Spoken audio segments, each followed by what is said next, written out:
Bueno, pues hoy vamos a hacer nosotros esta introducción del diálogo de los amantes y básicamente la vamos a dividir en dos partes. Como es un diálogo pequeño, tampoco vamos a hacer una introducción muy larga, pero bueno, yo había pensado en hacer más o menos explicar por qué es apócrifo este diálogo, si es que es apócrifo, y Álvaro nos hablará de los personajes históricos que aparecen, que no son muy importantes en el diálogo, pero ahí están. Y bueno, básicamente diré también que en la actualidad el diálogo este se suele considerar apócrifo por la mayoría de los expertos. Básicamente se sustenta esto en dos tesis. Voy a ser bastante breve para no chafarle mucho a Adolfo cuando empiece, pero básicamente las dos tesis que sustentan esto son que primero es muy poco usual que en los diálogos de la juventud platónicos hayan personajes anónimos, ¿no? Que no han sido personajes reconocidos históricamente.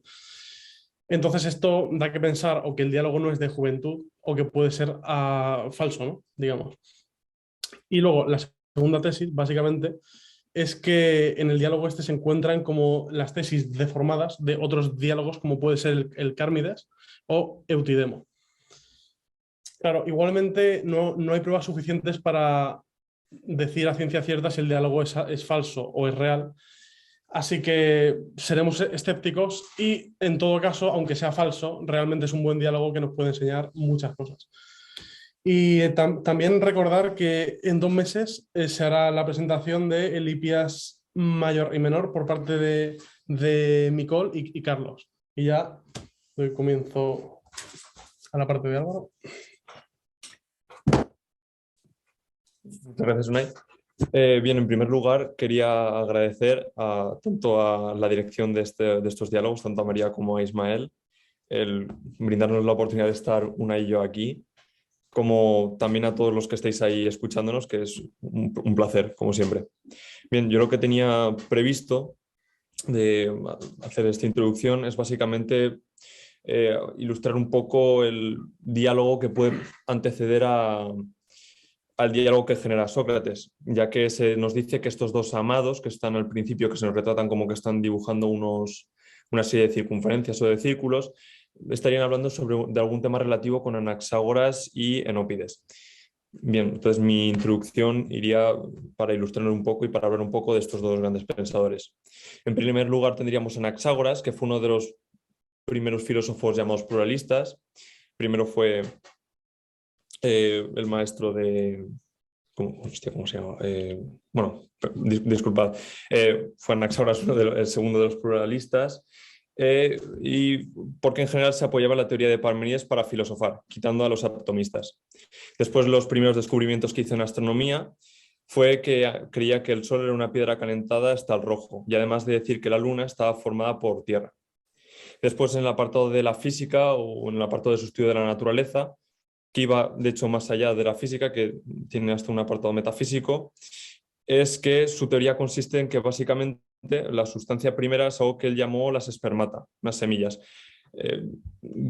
Y Aristóteles las llamó homeomerías, vendrían a decir, que vendría a ser una palabra que nos diría algo así como que están formadas por partes semejantes, una cosa que está formada por partes semejantes. Estas semillas están presentes en las entidades que al separarse forman otras entidades cualitativamente iguales, así como de la pepita de oro, a partirla por la mitad, saldrían dos partes cualitativamente semejantes. Sin embargo, aquello que al separarse no forme dos entidades cualitativamente iguales, según la palabra de Aristóteles, será una entidad anomeomérica y no será una sustancia primera. Y para poner en marcha el devenir que pueda darse en el universo, Anaxágoras entendía que había una entidad llamada nous, material, y era este nous material porque ocupaba todo el espacio. Y es la sustancia que por lo menos se entendía que había, ya que posee todo el saber del mundo material y porque tiene el poder para cambiar las cosas a su antojo. Después pasaríamos a Enópides, que fue un matemático y astrónomo griego, y a él se le atribuye la determinación de la inclinación de la Tierra, y también él determinó el valor del año grande, que es el intervalo más corto de tiempo en el que coincide un número entero de años y un número entero de meses lunares. podemos concluir con esto que posiblemente los dos amados estaban discutiendo de alguna cuestión astronómica, ya que el punto de unión entre ambos pensadores, entre Anaxágoras y Enópides, sea de astronomía. Seguramente estuvieran hablando sobre quizá la línea eclíptica, que es aquella órbita relativa al Sol vista desde la Tierra, que nos ilustra los dos equinoccios y los dos solsticios. Los dos solsticios. Y ya a partir de ahora, Adolfo, te doy la palabra.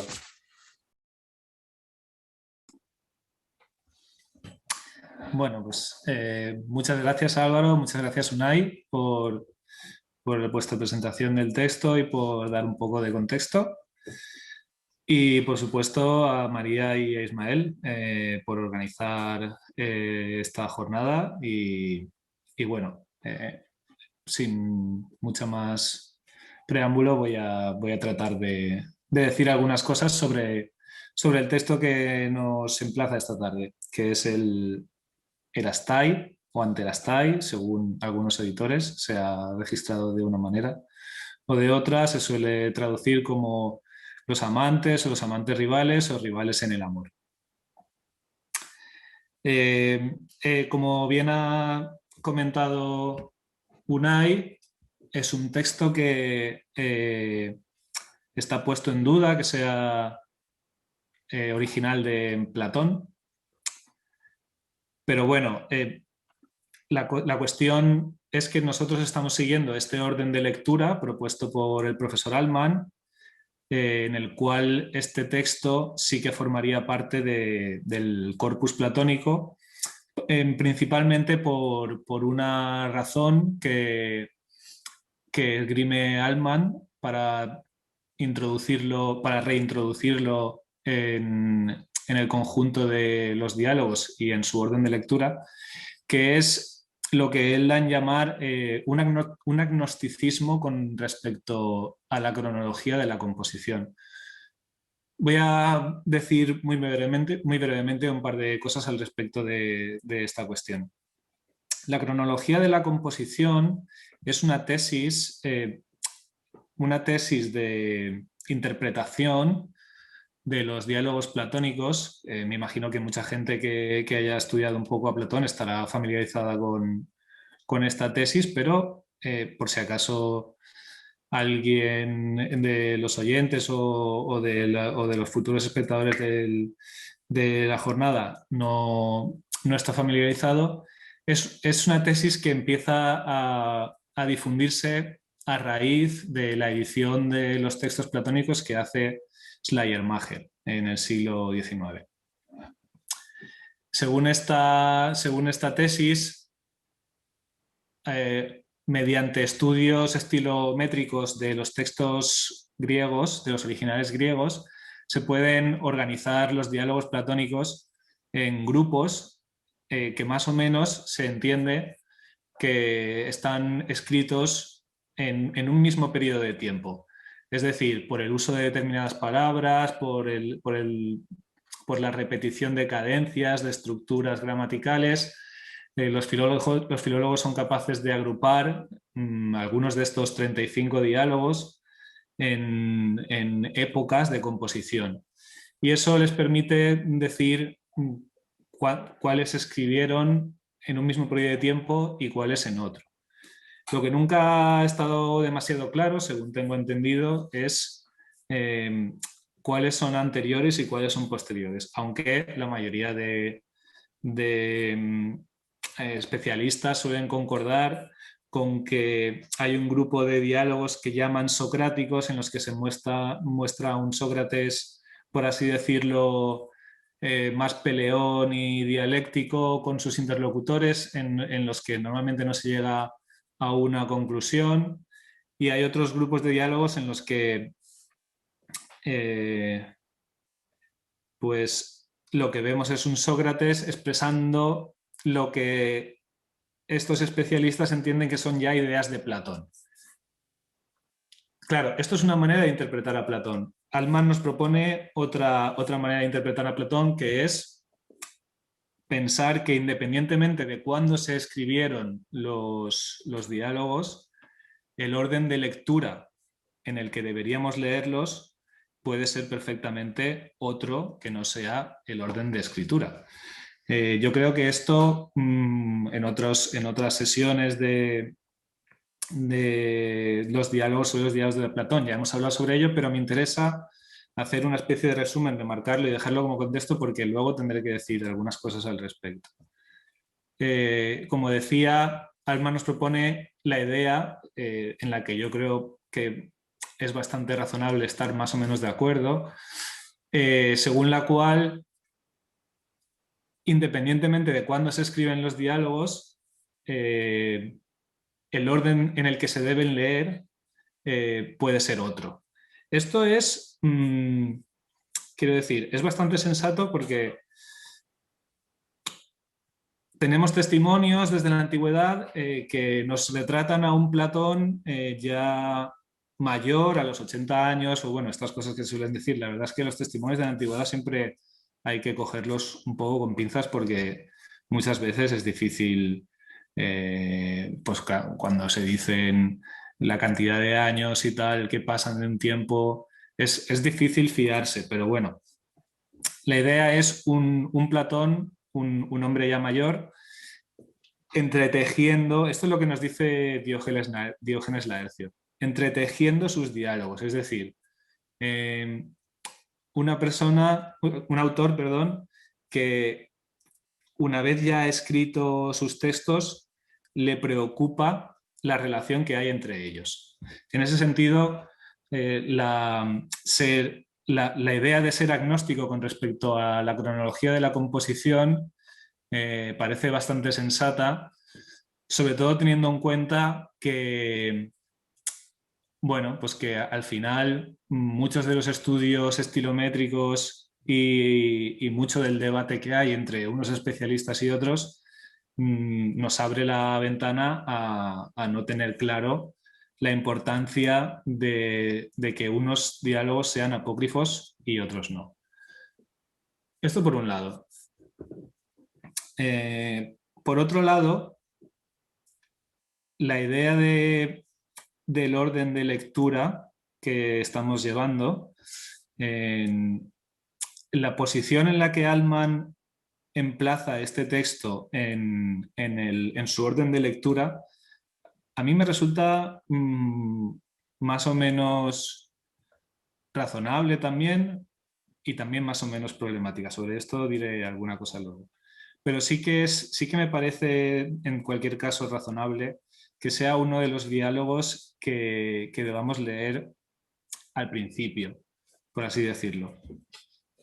Porque hay algunas tesis en este texto. Ahora pasaré a hacer un pequeño resumen del texto para que nos podamos entender, pero hay algunas de estas tesis, como ha comentado Álvaro, perdón, Unai, que se repiten o se comentan en otros textos, o sea, en otros diálogos que son diálogos más amplios, más largos, y que en ese sentido podemos entender que se deben leer luego. Al menos siguiendo esta idea de Altman de que el orden de lectura tiene que tener algún sentido pedagógico.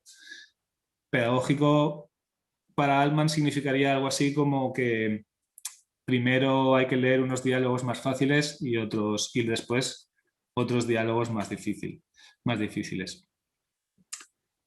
Vale, esto un poco por la cuestión de si es o no es apócrifo el texto, aunque cuando luego vayamos entrando más en detalle en el texto tendré que decir cosas adicionales, pero por no adelantarme, hasta aquí. Ya entrando en el texto es bastante curioso porque efectivamente cuando empiezas a leerlo te produce una sensación de extrañeza. Cuando estás familiarizado más o menos con otros diálogos más exuberantes como El banquete o el Protágoras, que ya hemos leído, por ejemplo, este texto se me hace más similar, o creo que hay motivos para pensar que se hace más similar a la Alcibíades mayor y menor, que también habíamos visto que estaban en cuestión por la cuestión del estilo y por otras cuestiones. Pero este texto todavía es más extraño porque utiliza una narración en tercera persona, utiliza algunos recursos que no son habituales y en general provoca una sensación de extrañeza. Yo, sinceramente, la primera vez que lo leí, que además era un texto que no conocía, lo primero que pensé fue, este texto no es de Platón.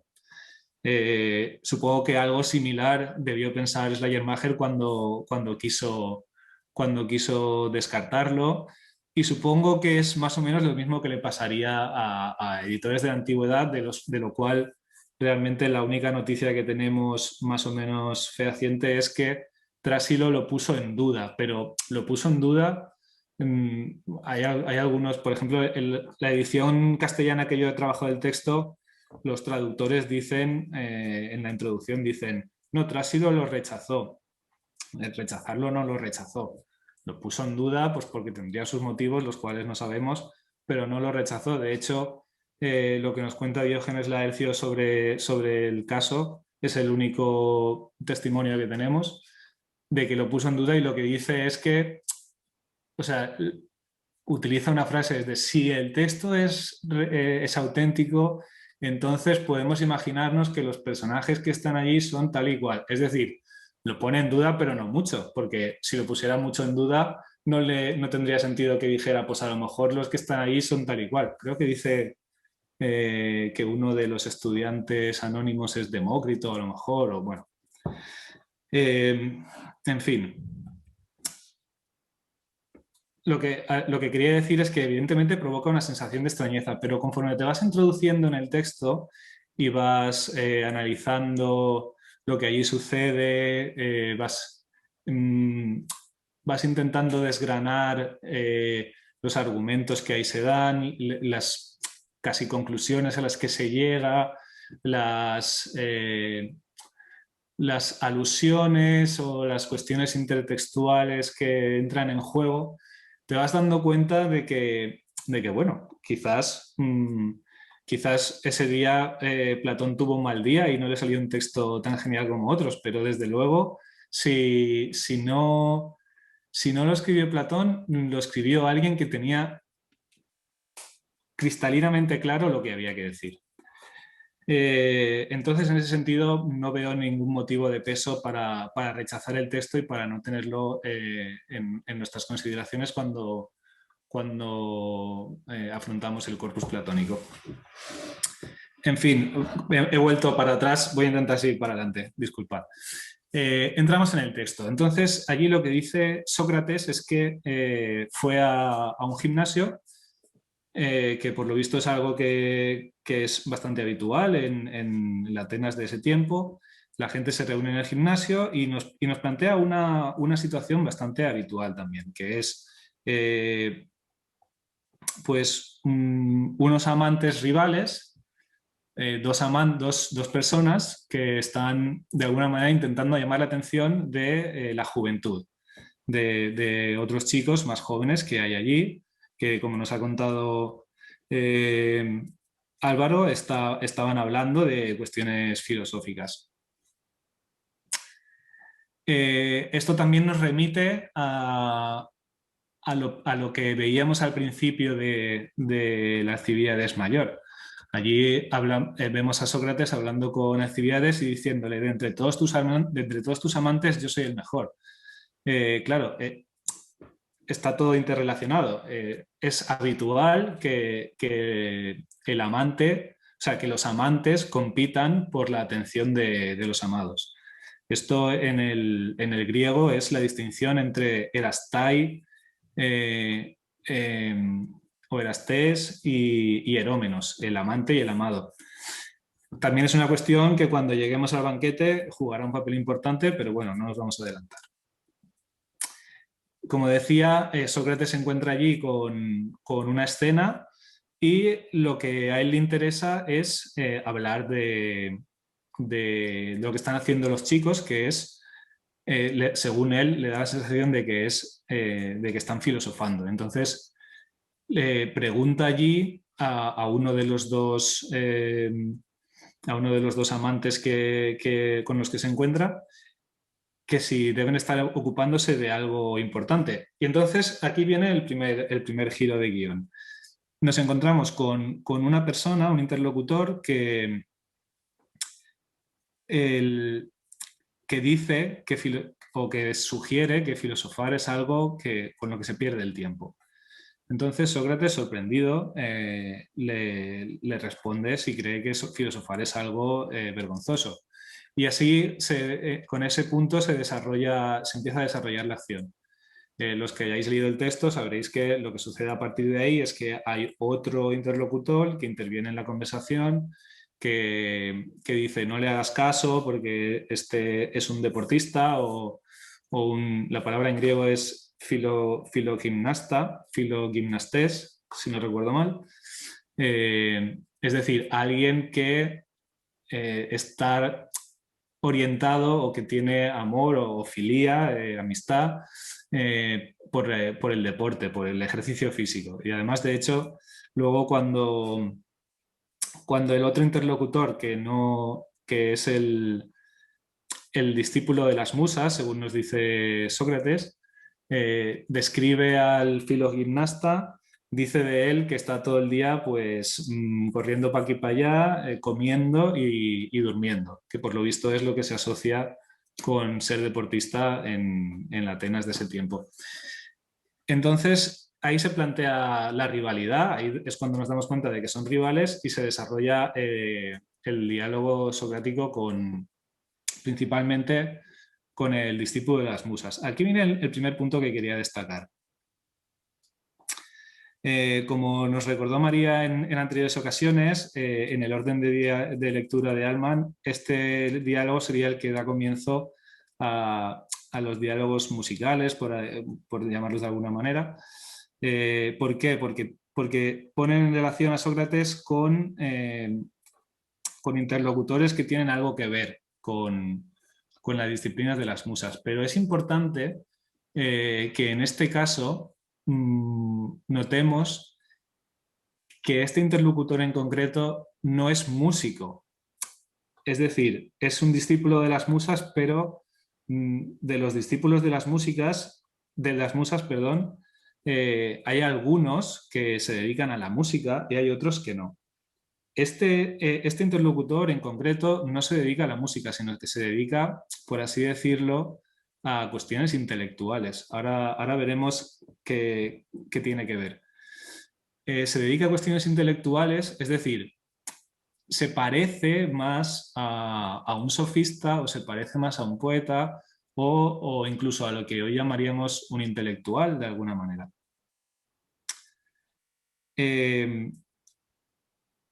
Y Sócrates se enfrenta a él cuando este interlocutor empieza a hablar, que dice que la filosofía está muy bien y que es algo bello y es bueno y además él sabe en qué consiste la filosofía, y a Sócrates todo esto le rechina un poco, aunque como os he puesto en el guión, habla con él porque quiere ver si puede sacar algo de provecho, pero en cuanto empieza a hablar con él se da cuenta de que algo ahí no funciona.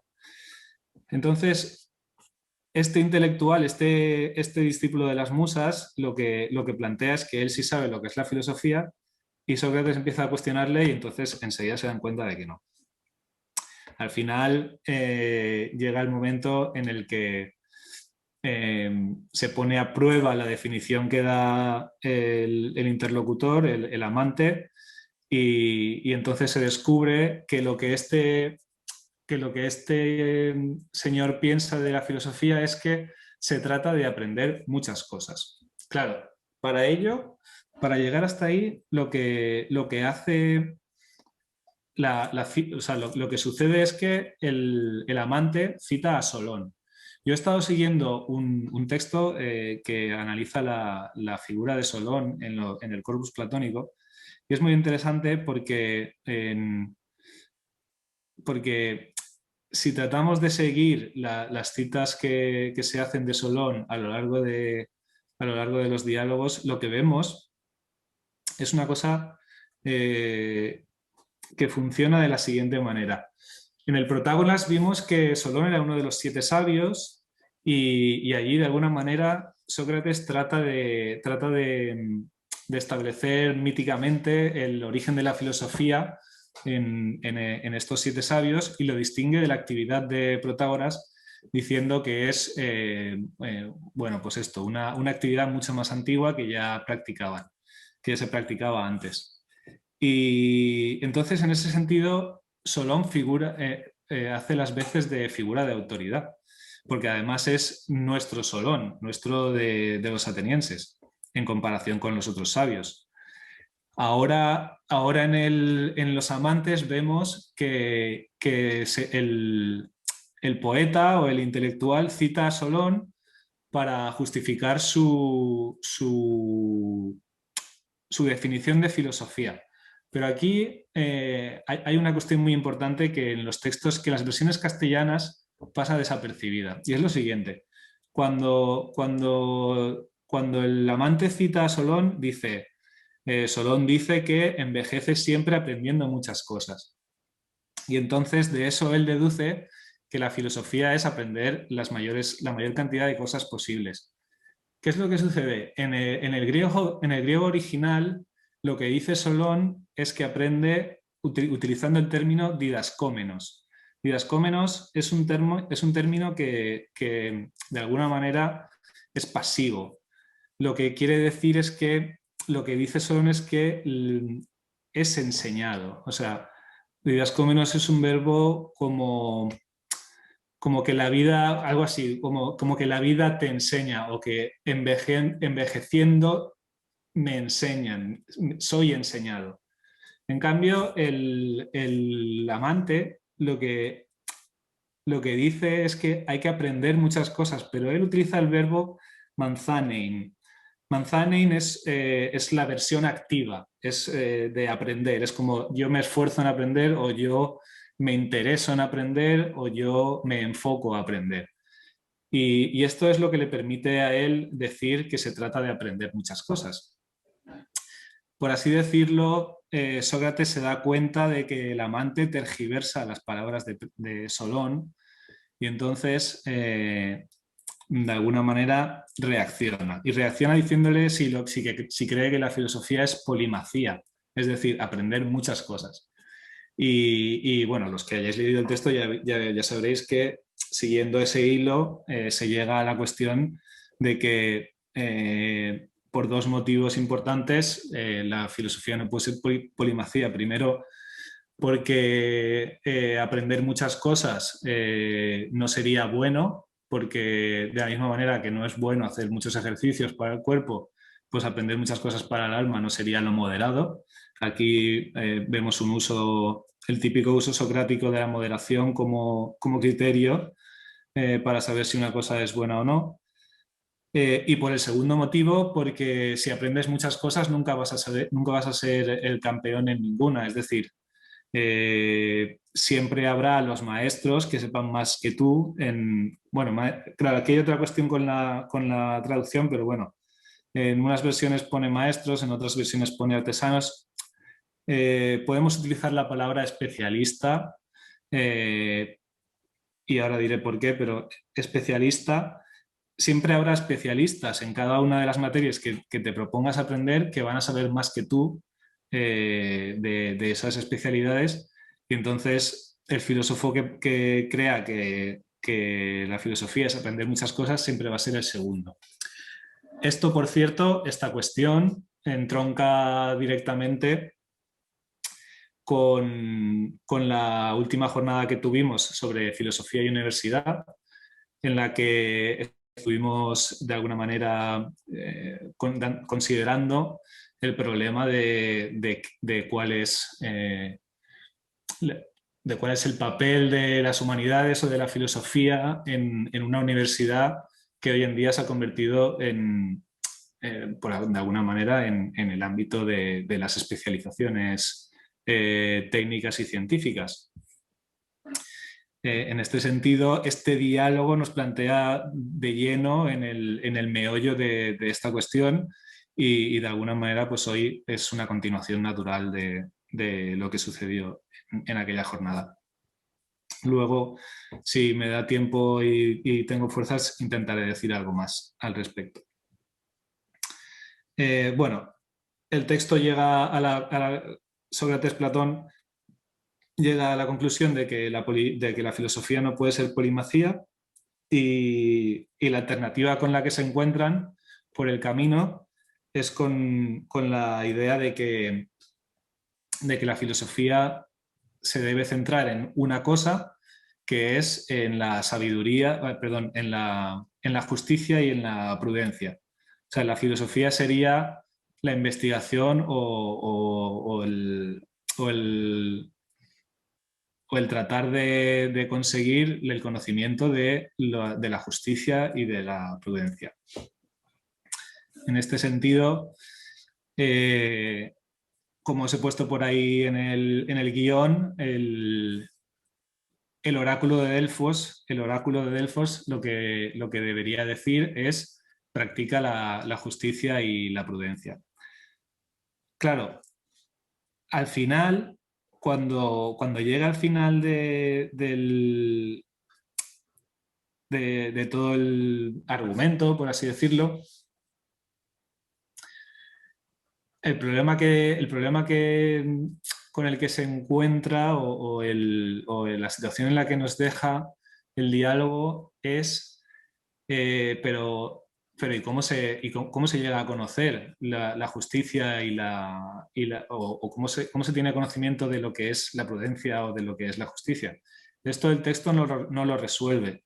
Por eso decíamos que está de alguna manera entroncado con cuestiones que se tratan en otros diálogos, en los que sí que se afronta el problema de qué es la justicia, principalmente en la República, y que se desarrollan más allí.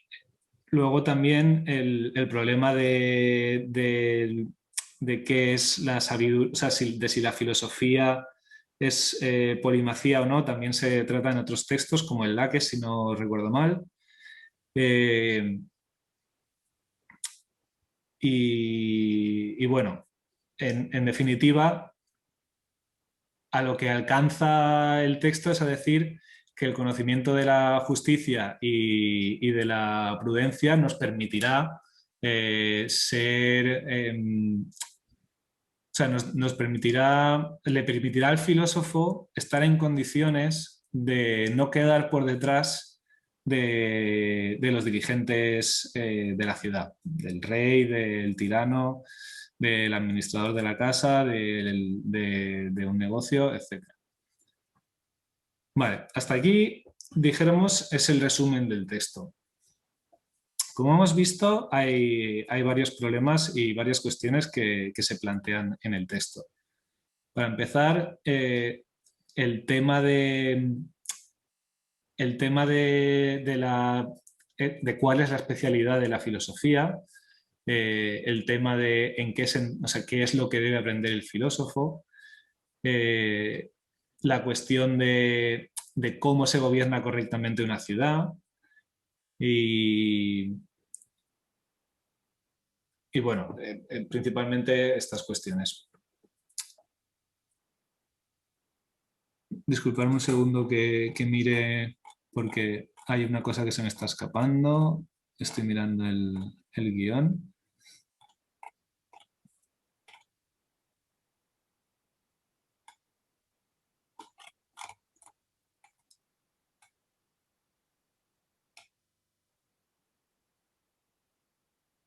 Vale, sí. Perdonad, había una cosa más del texto que quería decir y se me había escapado. La cosa que me llamaba la atención a mí también en el texto, propiamente del desarrollo del texto, era que después de llegar a la conclusión de que la filosofía no podía consistir en aprender muchas cosas porque eso no era moderado. Entonces, Sócrates les pregunta a sus interlocutores de la misma manera que habría que preguntar a un entrenador ¿Y cuál es la cantidad moderada de ejercicios para el bienestar físico? ¿O a un médico la cantidad moderada de alimentos para tener salud?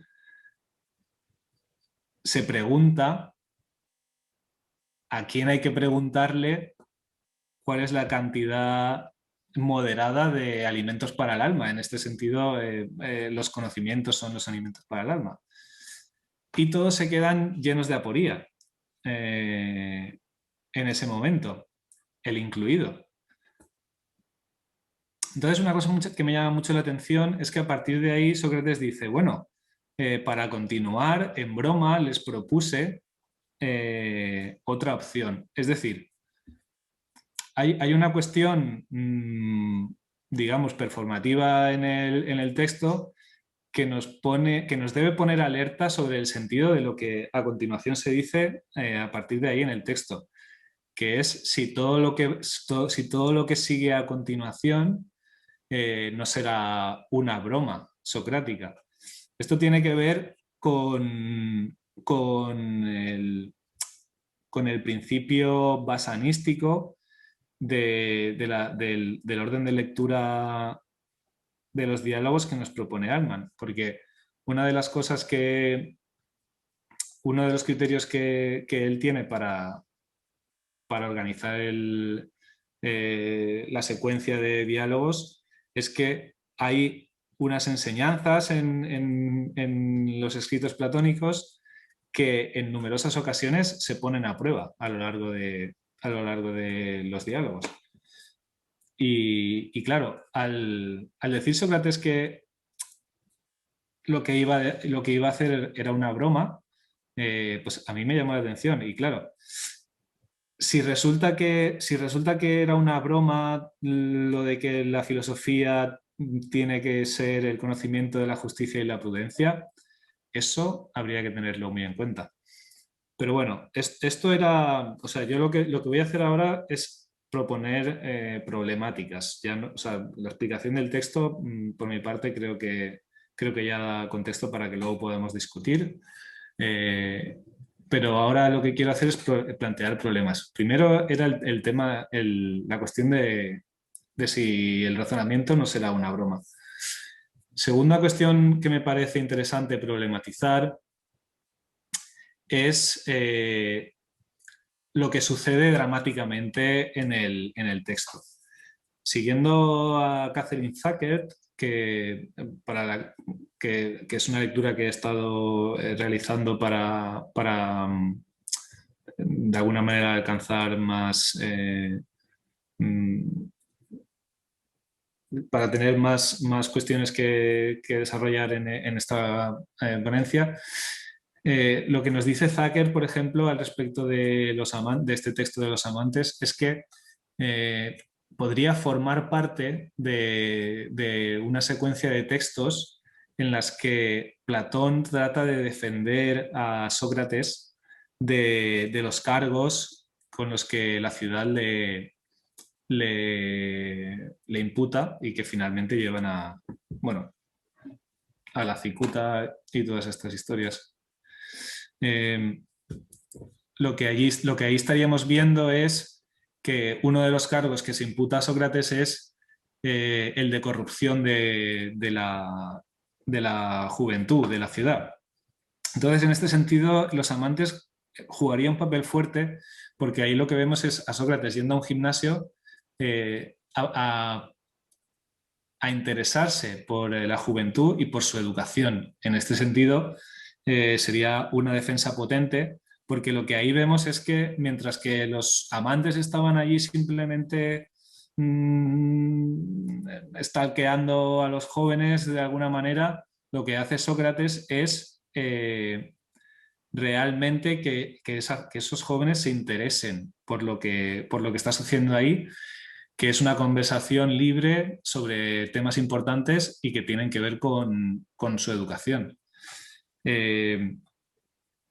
A este respecto, otra de los textos que he supuesto en el guión tiene también quizás un extra de jugosidad, porque lo que dice Catherine Zuckert es que quizás también en este texto Platón se está presentando a sí mismo como uno de los jóvenes que están en el gimnasio observando la conversación entre Sócrates y los amantes rivales. Esta era otra apreciación sobre el texto. Y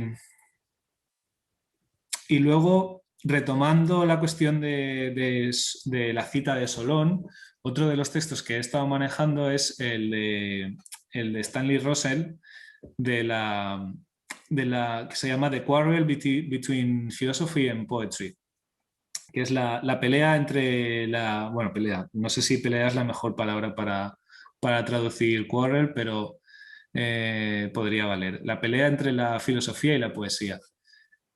Si seguimos las citas que se hacen de Solón en el corpus platónico, podemos ver que sirve como autoridad, sirve como argumento para desenmascarar, por así decirlo, a los charlatanes, pero en última instancia en la República también se pone en cuestión al mismo Solón, y en ese sentido sirve como punto de partida para reescribir lo que la sabiduría lo que pudiera significar la sabiduría en la Nueva Atenas o en la ciudad de las palabras. En este sentido,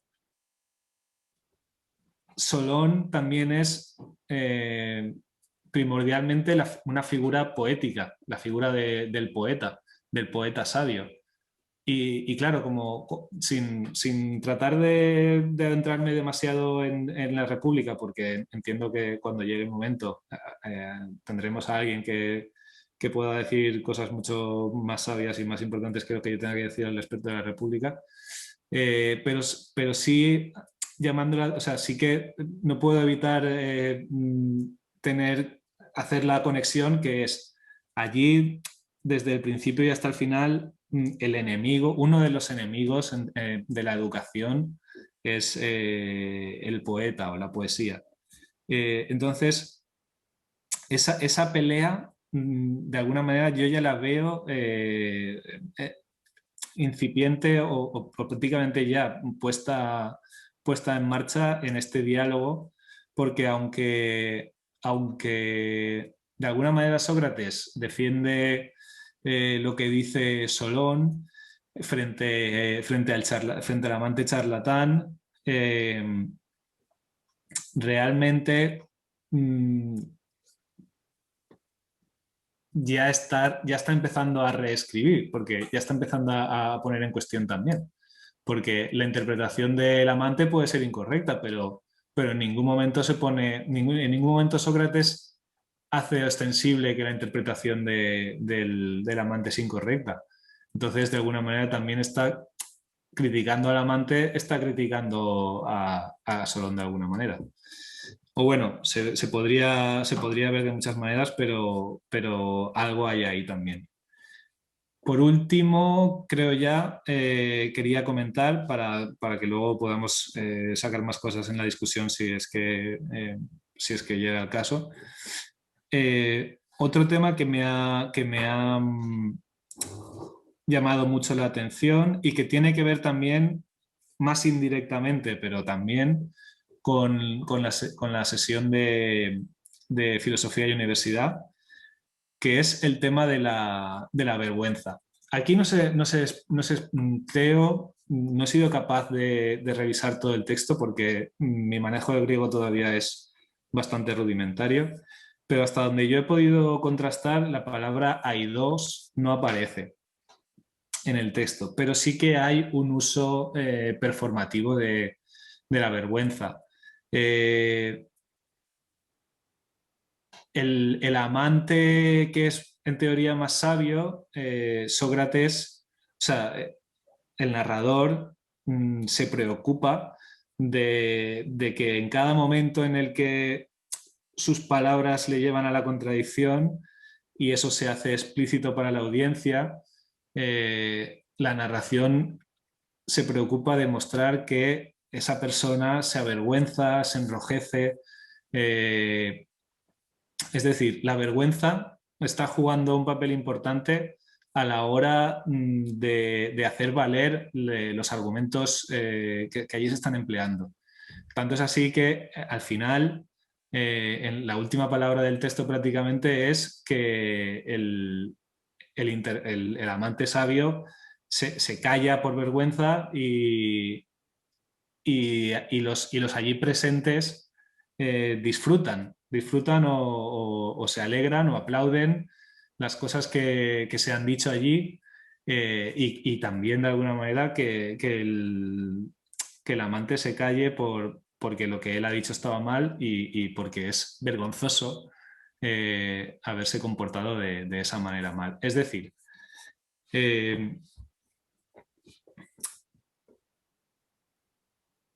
cuando... Esto ya es un comentario que yo hago porque tiene que ver con mi interés de seguir al Eros platónico. Cuando se dice que Sócrates es un personaje erótico y cuando se dice que la filosofía platónica es erótica o que tiene un componente importante de Eros, yo creo que precisamente esta necesidad de que la vergüenza acompañe la fuerza lógica de los argumentos es importante rastrearla en todos los diálogos y creo que en este diálogo es un caso paradigmático en el que ese Eros se muestra y su contrapartida de la vergüenza se muestran de una manera muy, muy palmaria. Es decir, probablemente, porque si analizamos, yo es que hice un poco el ejercicio de analizar lógicamente los argumentos que se emplean en este texto y la verdad es que en general son muy, muy flojitos. O sea, todos los argumentos que usa Sócrates contra el amante charlatán, desde el punto de vista lógico, no hay por dónde cogerlos, pero vienen apoyados porque en realidad a donde apuntan está bien y eso la audiencia se da cuenta y eso hace que el interlocutor, o sea, el amante tenga que callarse por vergüenza. Es decir, la vergüenza es la contrapartida de alguna manera necesaria al impulso erótico que lleva a filosofar. Bueno, creo que me he dejado algunas cosas por el camino, pero ahora podemos comentar más. Voy a dejarlo aquí para que podamos empezar a hablar. Creo que he hecho un poco un mapa más o menos problemático y más o menos proléptico. Y nada, muchas gracias por escucharme.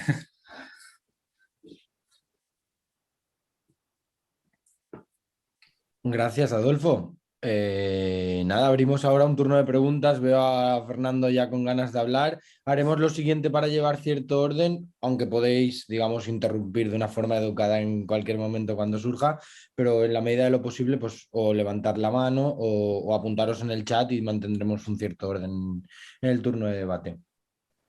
Fernando, pues si quieres empezar, abrir. A mí, bueno, yo en primer lugar me gustaría felicitarte, Adolfo. Me parece que lo has planteado muy bien y has planteado algunos de los principales problemas claramente del texto. Y estoy en gran parte de acuerdo contigo, o completamente de acuerdo contigo, en que la broma puede ser clave, ¿no? El momento este en el que de repente Sócrates dice, bueno, llegamos a la aporía y empecé a bromear, o les planteé esta broma. Y me ha parecido curioso, por la insistencia capital, creo que también ponías de manifiesto, sobre que el interlocutor, aparte del gimnasta, ¿no? o el amante de las cosas de la gimnasia, es el amante de las musas, o el que se traduce por músico, que justo después de la broma se le empieza a llamar sabio. Es decir, antes se le llama amante de las cosas de la música y después de la broma, justo después dice, y entonces el sabio intervino. Puede que esté bromeando en ese sentido, incluso al respecto de cómo se refiere a él, porque sí que creo que el diálogo va fundamentalmente de qué pretende ese tipo, ¿no? Es decir, cuando empieza a hablar, cuando empieza a protestar contra el gimnasta o contra el partidario de la gimnasia, no empieza a argumentar en favor de la filosofía por favor de la filosofía, sino por cargárselo a él. Y de hecho, no, o por atacarle a él. E inmediatamente después, cuando está discutiendo con Sócrates, le dice, bueno, si me dijese él que la gimnasia también es válida, le diría que no. Pero si me lo dices tú, sí, ¿no? Entonces es como, ¿qué está pretendiendo este supuesto sabio, ¿no? Y en ese sentido sí que creo que aparece una de las cuestiones capitales de Platón, que es seguramente el problema fundamental de la filosofía, que es ¿qué quiere decir aquel que se considera sabio? Es decir, cuando alguien dice soy sabio, ¿qué es lo que está queriendo decir? ¿Y por qué lo dice, no? Y en este sentido sí que creo que lo que hay en juego es que aquel que se llama a sí mismo sabio, lo que dice no es yo sé esto por amor al arte, sino para imponértelo a ti, para someterte a ti en algún sentido, ¿no? Y ahí creo que la comparación que hacías antes entre el intelectual y el filósofo, como anteponiéndolos, ¿no? Antes, al principio de tu exposición, iba por este camino. Decía, bueno, filósofo es el que quiere saber, el que se considera sabio, ¿qué quiere? ¿No? Que en el fondo, esto lo decía, creo, Patočka, que lo leímos el año pasado en los diálogos sobre los diálogos, decía, es que una de las claves de Sócrates cuando va a desenmascarar al ágora a los que van de sabios es que lo que son en el fondo no son sabios sino tiranos. Es decir, lo que quieren es imponer su forma de pensar. Y ahí sí que me parecía muy interesante y un punto clave de la socarronería con la que Platón a veces nos pone las cosas delante y no nos damos cuenta dónde transcurre la acción. Porque es algo así como un gimnasio, pero es la casa, dice, de Dionisio el gramático. Y aquí la nota a pie de página de Gredos dice, con todos mis respetos a Gredos, porque nos han hecho una labor muy, muy, muy importante, ¿no? Dice, no, este era un profesor de Platón. Pero ¿se está refiriendo a este profesor histórico de Platón o está diciendo que el gramático también es dionisíaco? Quiero decir, está diciendo que hay una energía erótica o dionisíaca, un impulso tiránico, porque como dice Rosen, ¿no? Que tú has trabajado muy bien, Eros en el fondo es un tirano. Eros es un tirano que quiere imponer algo. Quiero decir, Eros es algo que podríamos entender, yo lo comento a veces con mis alumnos, como algo así como el instinto de supervivencia. ¿Por qué quiero saber? ¿Por qué quiero mostrarme atractivo? ¿Por qué quiero seducir en última instancia? Es como, para sobrevivir, ¿no? Y para sobrevivir, ¿qué queremos? Y es como, lo queremos todo. Y en ese sentido, Eros es un tirano, en el sentido en el que el instinto de supervivencia nos lleva a querer abarcarlo todo, ¿no? Es decir, igual que... Y esto se convierte al final en un problema. Yo les pongo el ejemplo del bacon, ¿no? Les digo, el bacon nos gusta mucho porque nuestros antepasados, los que comían comida más calórica, sobrevivían más días que los que comían plantas. El problema es que ese impulso de supervivencia llega un momento en el que se vuelve contra nosotros. Y la obesidad es uno de los principales problemas de Occidente, ¿no? Pues lo mismo pasa en este sentido. Quiero decir, el impulso del gramático es bueno y es como, bueno, es un impulso tiránico. Y lo que está poniendo de manifiesto Sócrates en este sentido creo que es esto. Y creo que en ese sentido la referencia a el contexto en el que ocurre todo puede ser simplemente una casa mítica de Dioniso el gramático, en el sentido en el que la gramática o lo gramático, la sabiduría, si queremos llamarlo así, tiene un componente dionisíaco que puede convertirse en algo tan peligroso como el impulso desmedido del gimnasta, ¿no? Que rechaza la filosofía. De hecho, Sócrates simpatiza mucho más con él porque él va de cara, ¿no? Dice, bueno, me lo veo venir ya, dice que odia la filosofía, voy a intentar hablar con él. El otro es el que pretende decir, no, yo estoy del lado de la filosofía. Y lo que le dice Sócrates es, no, amigo, tú no estás del lado de la filosofía. Y por eso termina callándose al final, creo. Y por no enredarme más, pero muchas gracias, me ha gustado mucho, Adolfo. ¿Respondo ahora? ¿O sí, no? Sí, claro. Bueno, gracias a ti por las apreciaciones y por darme cosas que comentar. Sí, o sea, yo creo que estaría bastante de acuerdo contigo en todo.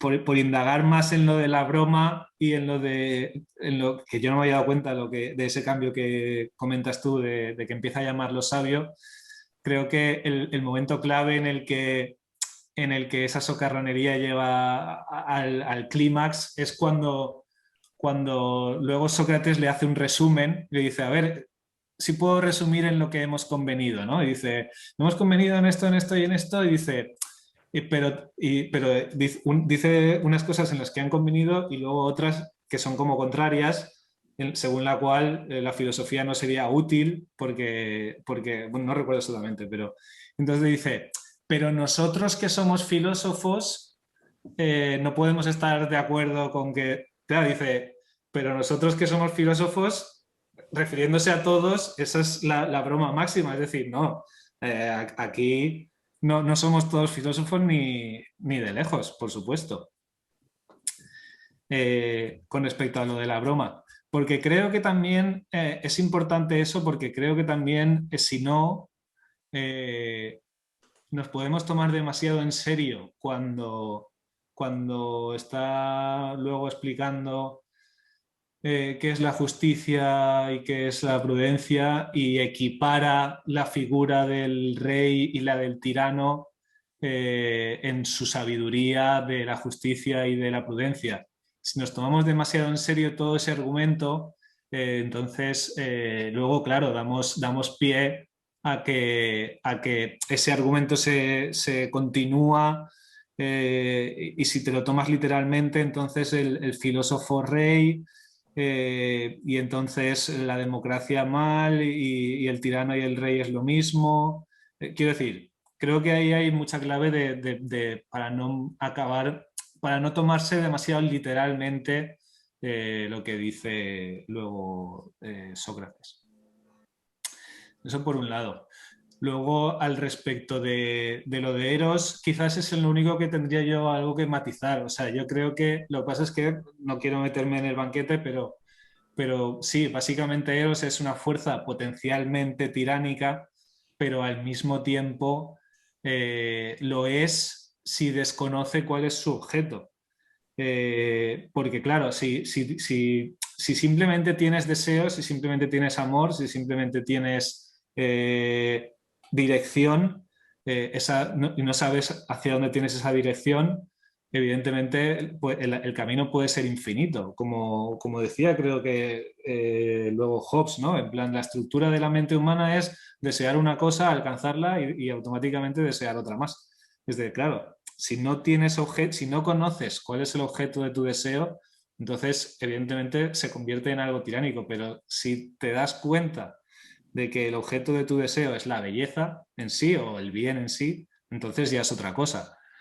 Y además, al revés, si no hay deseo, si no hay fuerza, si no hay dirección, entonces toda la cosa se convierte en algo más bien aristotélico. Es una contemplación, porque si eso, o sea, si te complace la contemplación y si no, pues ni siquiera hay impulso.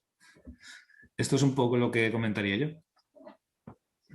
Si puedo comentar algo más al respecto, porque estoy completamente de acuerdo en lo que decías. Por sumar a lo de la broma que dices, cuando dice Sócrates, y yo bromeé y cita a Homero, ¿no? Dice como si fuésemos nosotros los pretendientes que no podían cargar el arco, ¿no? Porque en realidad solo podía cargar el arco Ulises. Es decir, en ese sentido, lo que está diciendo más o menos es, si somos nosotros los pretendientes, lo que está sugiriendo es, somos todos unos farsantes. No somos en ese sentido los maridos legítimos, por usar el simbolismo de la Odisea, de Penélope, ¿no? Estamos nosotros haciéndonos pasar por gente que no merecemos, ¿no? En ese sentido no sé si tenemos derecho a darnos de sabios ahora o a elucidar o a pensar sobre cualquier cosa después de donde nos acabamos de encontrar, que es en la aporía, ¿no?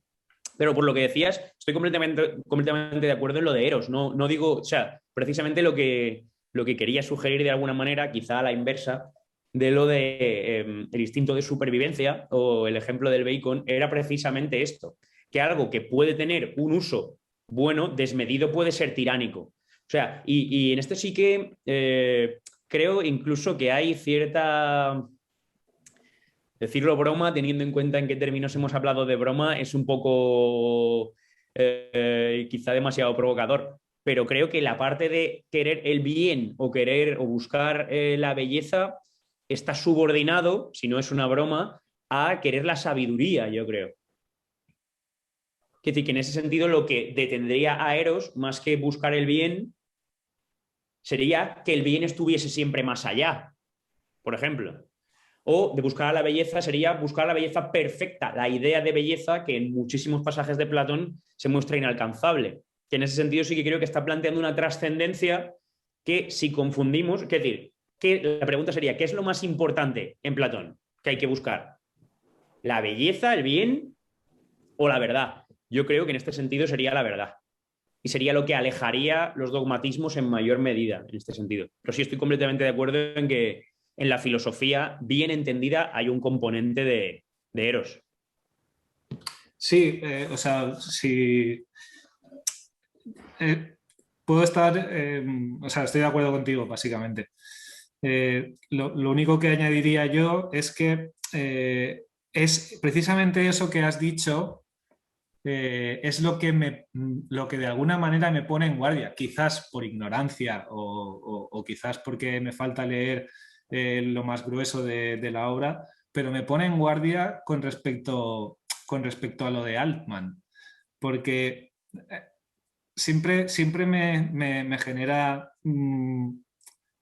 por lo menos con el artículo que tenemos en la torre y con las charlas que vino a darnos y tal, siempre me genera es como una reticencia a que parezca que está tan claro cuál es la enseñanza de los diálogos. Una enseñanza visionaria, es decir, de la idea del bien. Yo estaría de acuerdo contigo en que mi sensación siempre es que Platón se guarda mucho de ponerte al alcance algo en concreto a lo que hay que llegar. No sé si creo que estoy diciendo lo mismo que tú. O sea, cuando yo he dicho antes que el objeto de deseo del Eros es la belleza, pues el bien, efectivamente, como luego se verá cuando lleguemos al banquete, siempre es la idea misma de bien o la misma idea de belleza, que es algo que si luego atendemos a las diferentes etapas del saber, es algo que siempre queda más allá.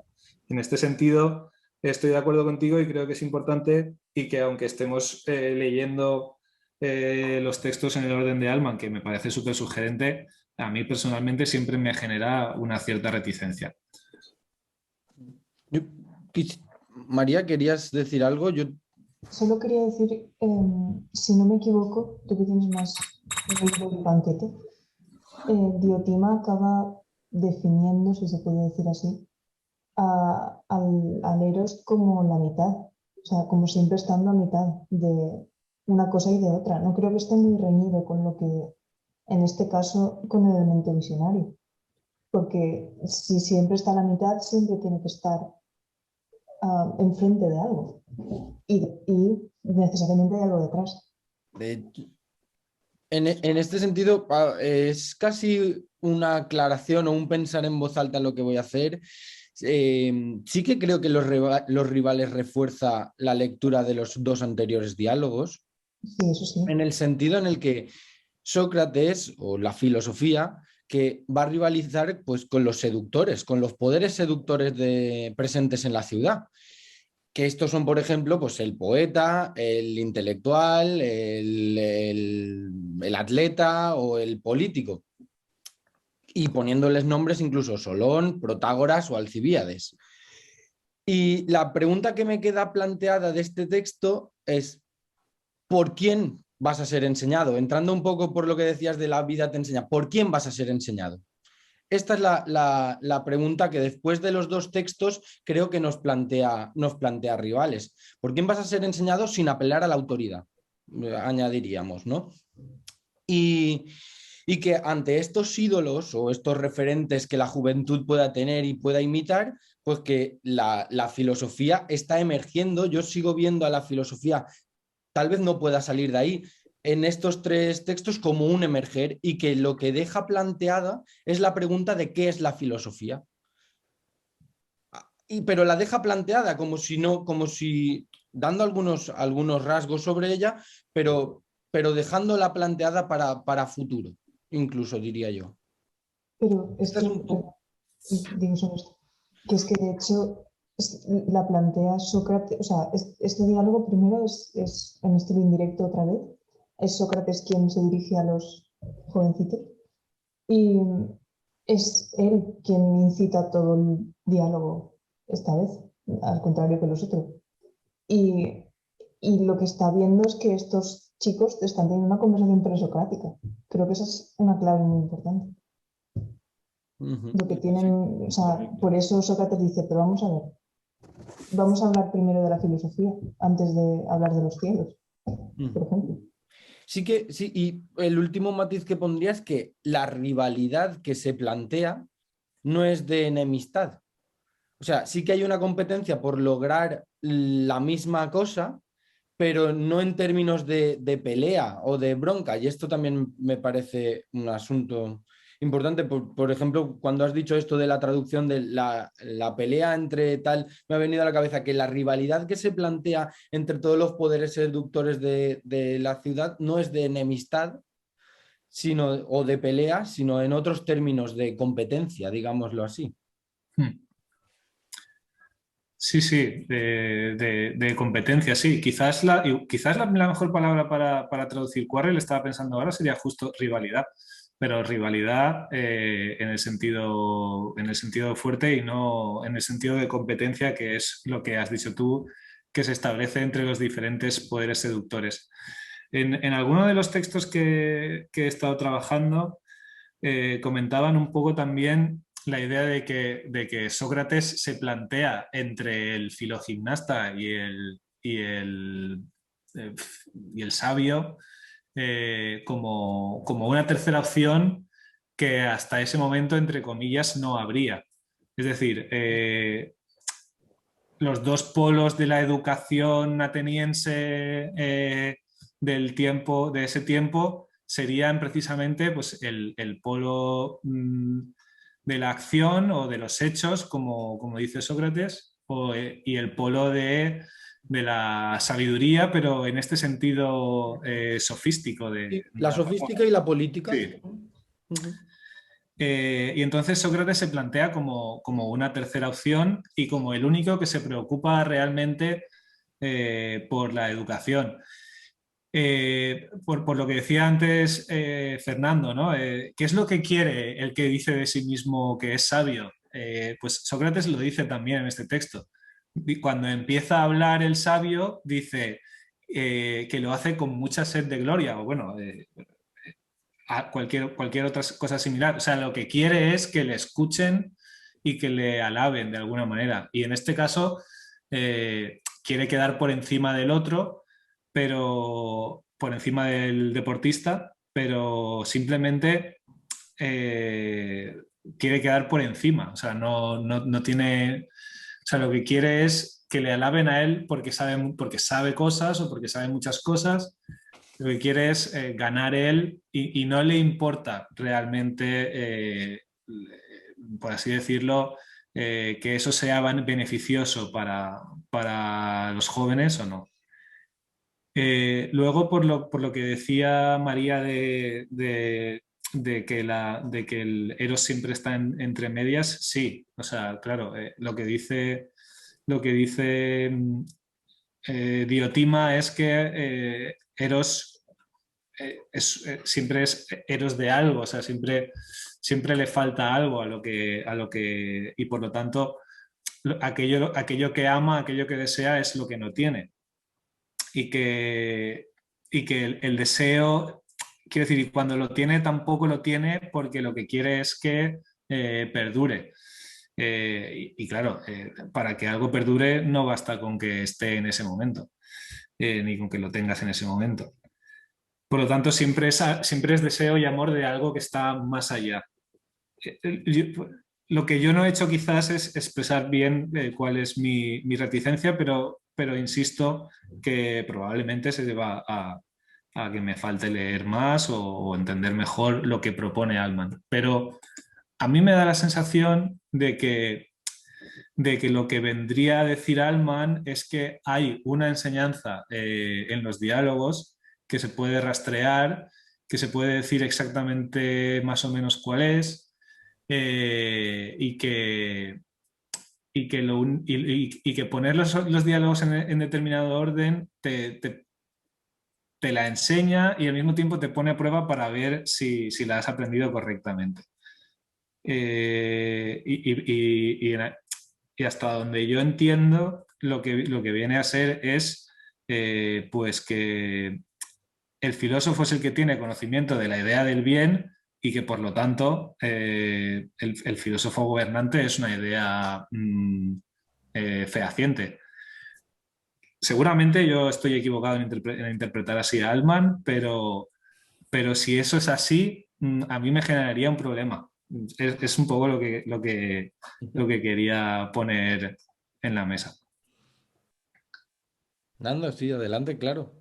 Yo estoy de acuerdo contigo y creo que sí que me he enfrentado bastante a lo que puede haber en Altman. O sea, obviamente nunca sabemos suficiente, pero lo que planteas, por lo que planteas estoy completamente de acuerdo. O sea, lo que plantea Altman es, hay tres etapas, ¿no? en la lectura de los diálogos platónicos. La proléptica, la visionaria y la basanística, ¿no?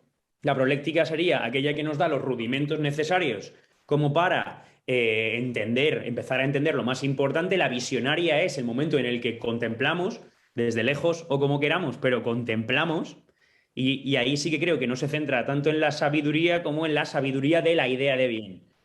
Y después la parte basanística, la tercera etapa, que sería la basanística, es la que pone a prueba lo que hemos aprendido. A mí es que solo me cuadraría esto si hubiese una cuarta etapa, que fuese la escéptica. Porque si no, a lo que nos lleva es a lo que dices, adueñarnos de la idea de bien. El filósofo es el que contempla la idea del bien y por lo tanto puede enseñarla. A mí esto es siempre lo que más me chirría también. Porque en ese sentido sí que creo que el bien no modera a Eros y la belleza no modera a Eros. La modera la sabiduría porque siempre es inalcanzable. Quiero decir, y cuando jugamos a las ideas como aquello que está más allá, la idea de belleza o la idea de bien, las consideramos siempre ideas. Y en ese sentido es fundamental entender que las ideas en Platón siempre están más allá. Todas las reticencias que tiene Platón, o sea, que tiene Sócrates a la hora de decir, ¿no? En el momento clave de la República, en el que dice, bueno, vamos a contemplar las ideas, pero quizá ahora estamos diciendo más de lo que estemos legitimados a decir. Igual que en este diálogo la broma, ¿no? Quizá solo somos los pretendientes, no somos los legítimos maridos. En el Parménides, de nuevo, ¿no? Las ideas están más allá, no podemos alcanzarlas, incluso la protesta de Menón en el Menón. Si están más allá, ¿cómo sabes que están más allá? Y Sócrates le dice, porque si no nos detendríamos. Pero en este sentido, siempre que habla de justicia o siempre que habla del bien, lo hace hablando contra un sofista, porque los sofistas son relativistas. Aquí, ¿contra quién está hablando? Contra un sofista. En la República, ¿contra quién está hablando? Contra un sofista. En el Cármides, que habla del bien, ¿contra quién está hablando? Contra un sofista. Es que todos los diálogos en los que habla de la justicia o del bien, lo hace hablando contra sofistas. Porque diciendo, vale, el relativismo también es un peligro que lleva a la tiranía. Así que para evitar ese relativismo voy a suponer el bien. Pero es que si consideramos que somos visionarios del bien, somos unos listillos. Somos sofos. Somos sofóteros, ¿no? Como usan en este diálogo la palabra. No somos filósofos, somos sofos. Y la pregunta que se le hace siempre al sofos en los diálogos platónicos es, ¿por qué quieres decir tú que sabes? Entonces, en ese sentido, creo que con todo el amor del mundo que le tengo a Altman, le diría, ¿por qué quieres que la parte más importante de tu enseñanza sea la visionaria y no la escéptica? Este es el principal problema que veo. Porque la principal parte de Altman no es la basanística, es la visionaria.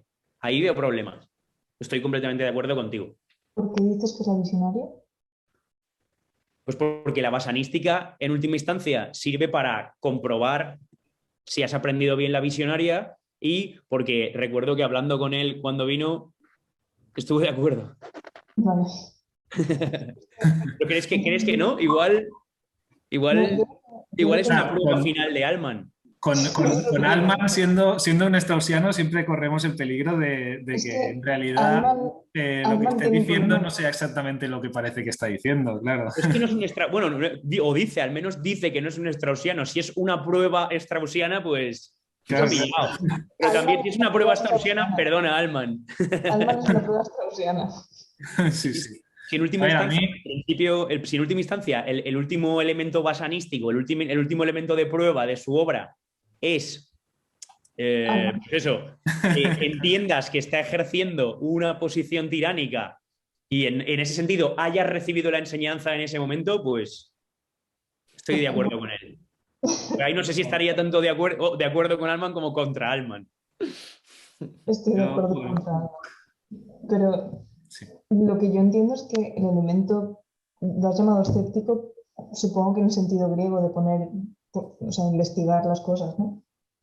Sí, sí, de decir, vale, creo que puedo plantear todas estas cosas, pero en el fondo sé que son Sí, puros sueños, ¿no? Como lo dice Sócrates en el Cármides, ¿no? He tenido un sueño, no sé si entra por la puerta de Cuerno o la de Marfil. No sé si son, por la referencia a la Odisea, ¿no? No sé si son cosas ciertas o en última instancia bobadas relucientes.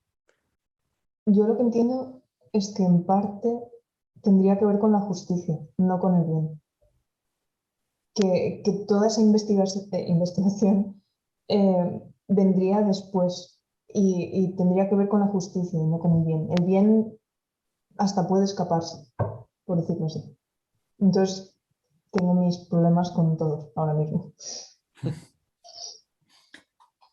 A ver, yo...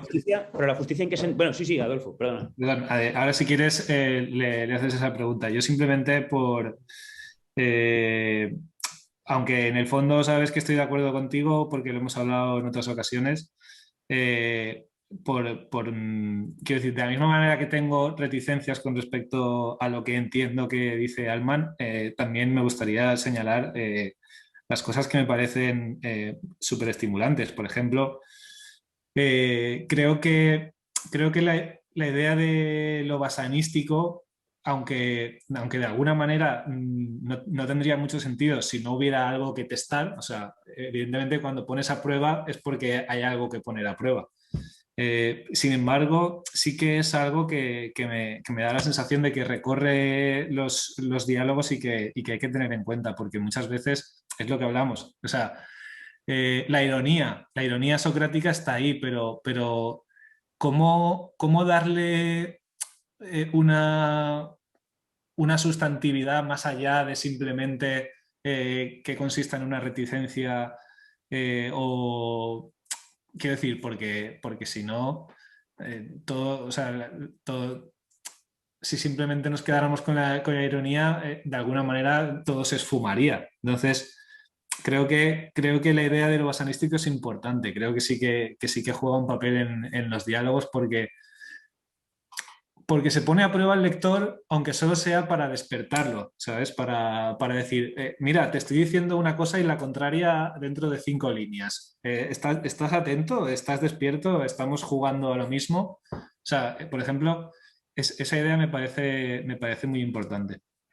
Y luego también la manera en que tiene de defender argumentos que van en contra de la cronología de la composición me parece muy importante.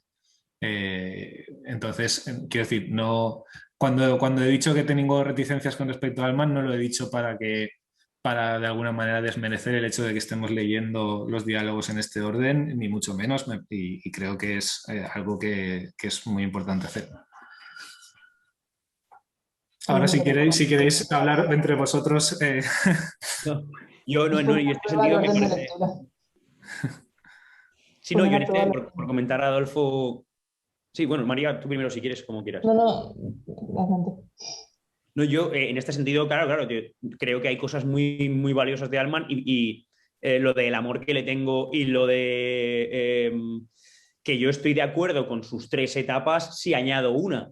No es tampoco una forma de salvar la ropa, ¿eh? Quiero decir, creo que con Alman aprendemos mucho y creo que el principio basanístico es algo fundamental en los diálogos platónicos. Quiero decir, creo que uno tiene que hacer con los diálogos, y en esto Allman creo que lo plantea perfectamente, lo mismo que Sócrates hace con sus interlocutores, ¿no? 100%, estoy completamente de acuerdo. En la medida en que se puede estar de acuerdo con algo. Simplemente es esa reticencia. No digo, obviamente, que tengamos ni que abandonar el orden de Allman, ni que no haya nada que podamos aprender de Allman. Obviamente, creo que muchísimas cosas. Lo único que me chirría, de alguna forma, y lo único, pues, también es como una forma pequeña de hablar, pero es el último propósito o el pilar fundamental.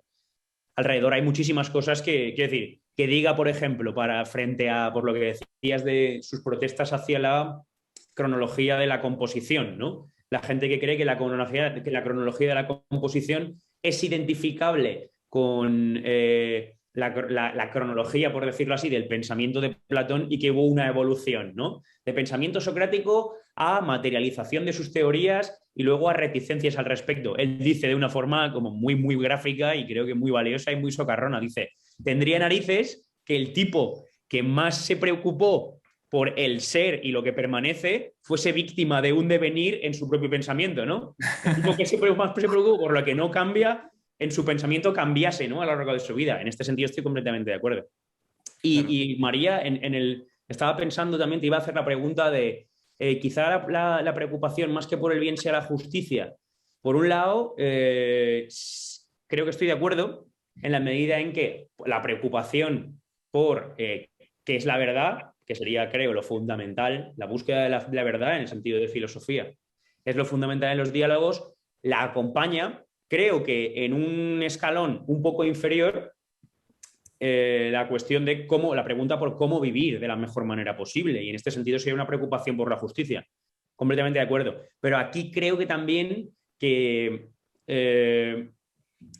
el último gesto socrático nos pone muy claramente ante la vista que es antes la filosofía, es antes el amor por la verdad o la búsqueda de la verdad que el amor o el deseo de vivir. En la apología es el mensaje claro, ¿no? Quiero más la filosofía que a mi vida, ¿no? Creo que una vida sin examinar no merece la pena de ser vivida.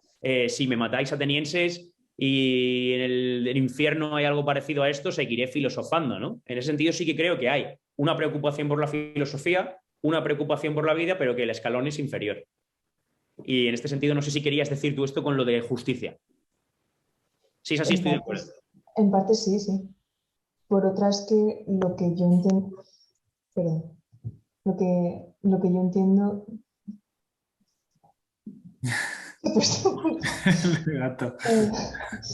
lo que entiendo es que en la enseñanza que tanto pone de relieve Allman no es tanto la idea del bien, sino la idea de justicia. Esa es, digamos, el eslogan que quería recalcar. No es, la idea del bien está ya, no hay que enseñarla. Y eso supongo que es el elemento visionario, que como está, lo ves. La que hay que trabajar siempre es la justicia. Estaba también Ricardo para decir alguna cosa. Ah, perdón. No, perdona, creyendo que habías terminado, María? No, es que me ha recordado, pero ahora no puedo. Da igual.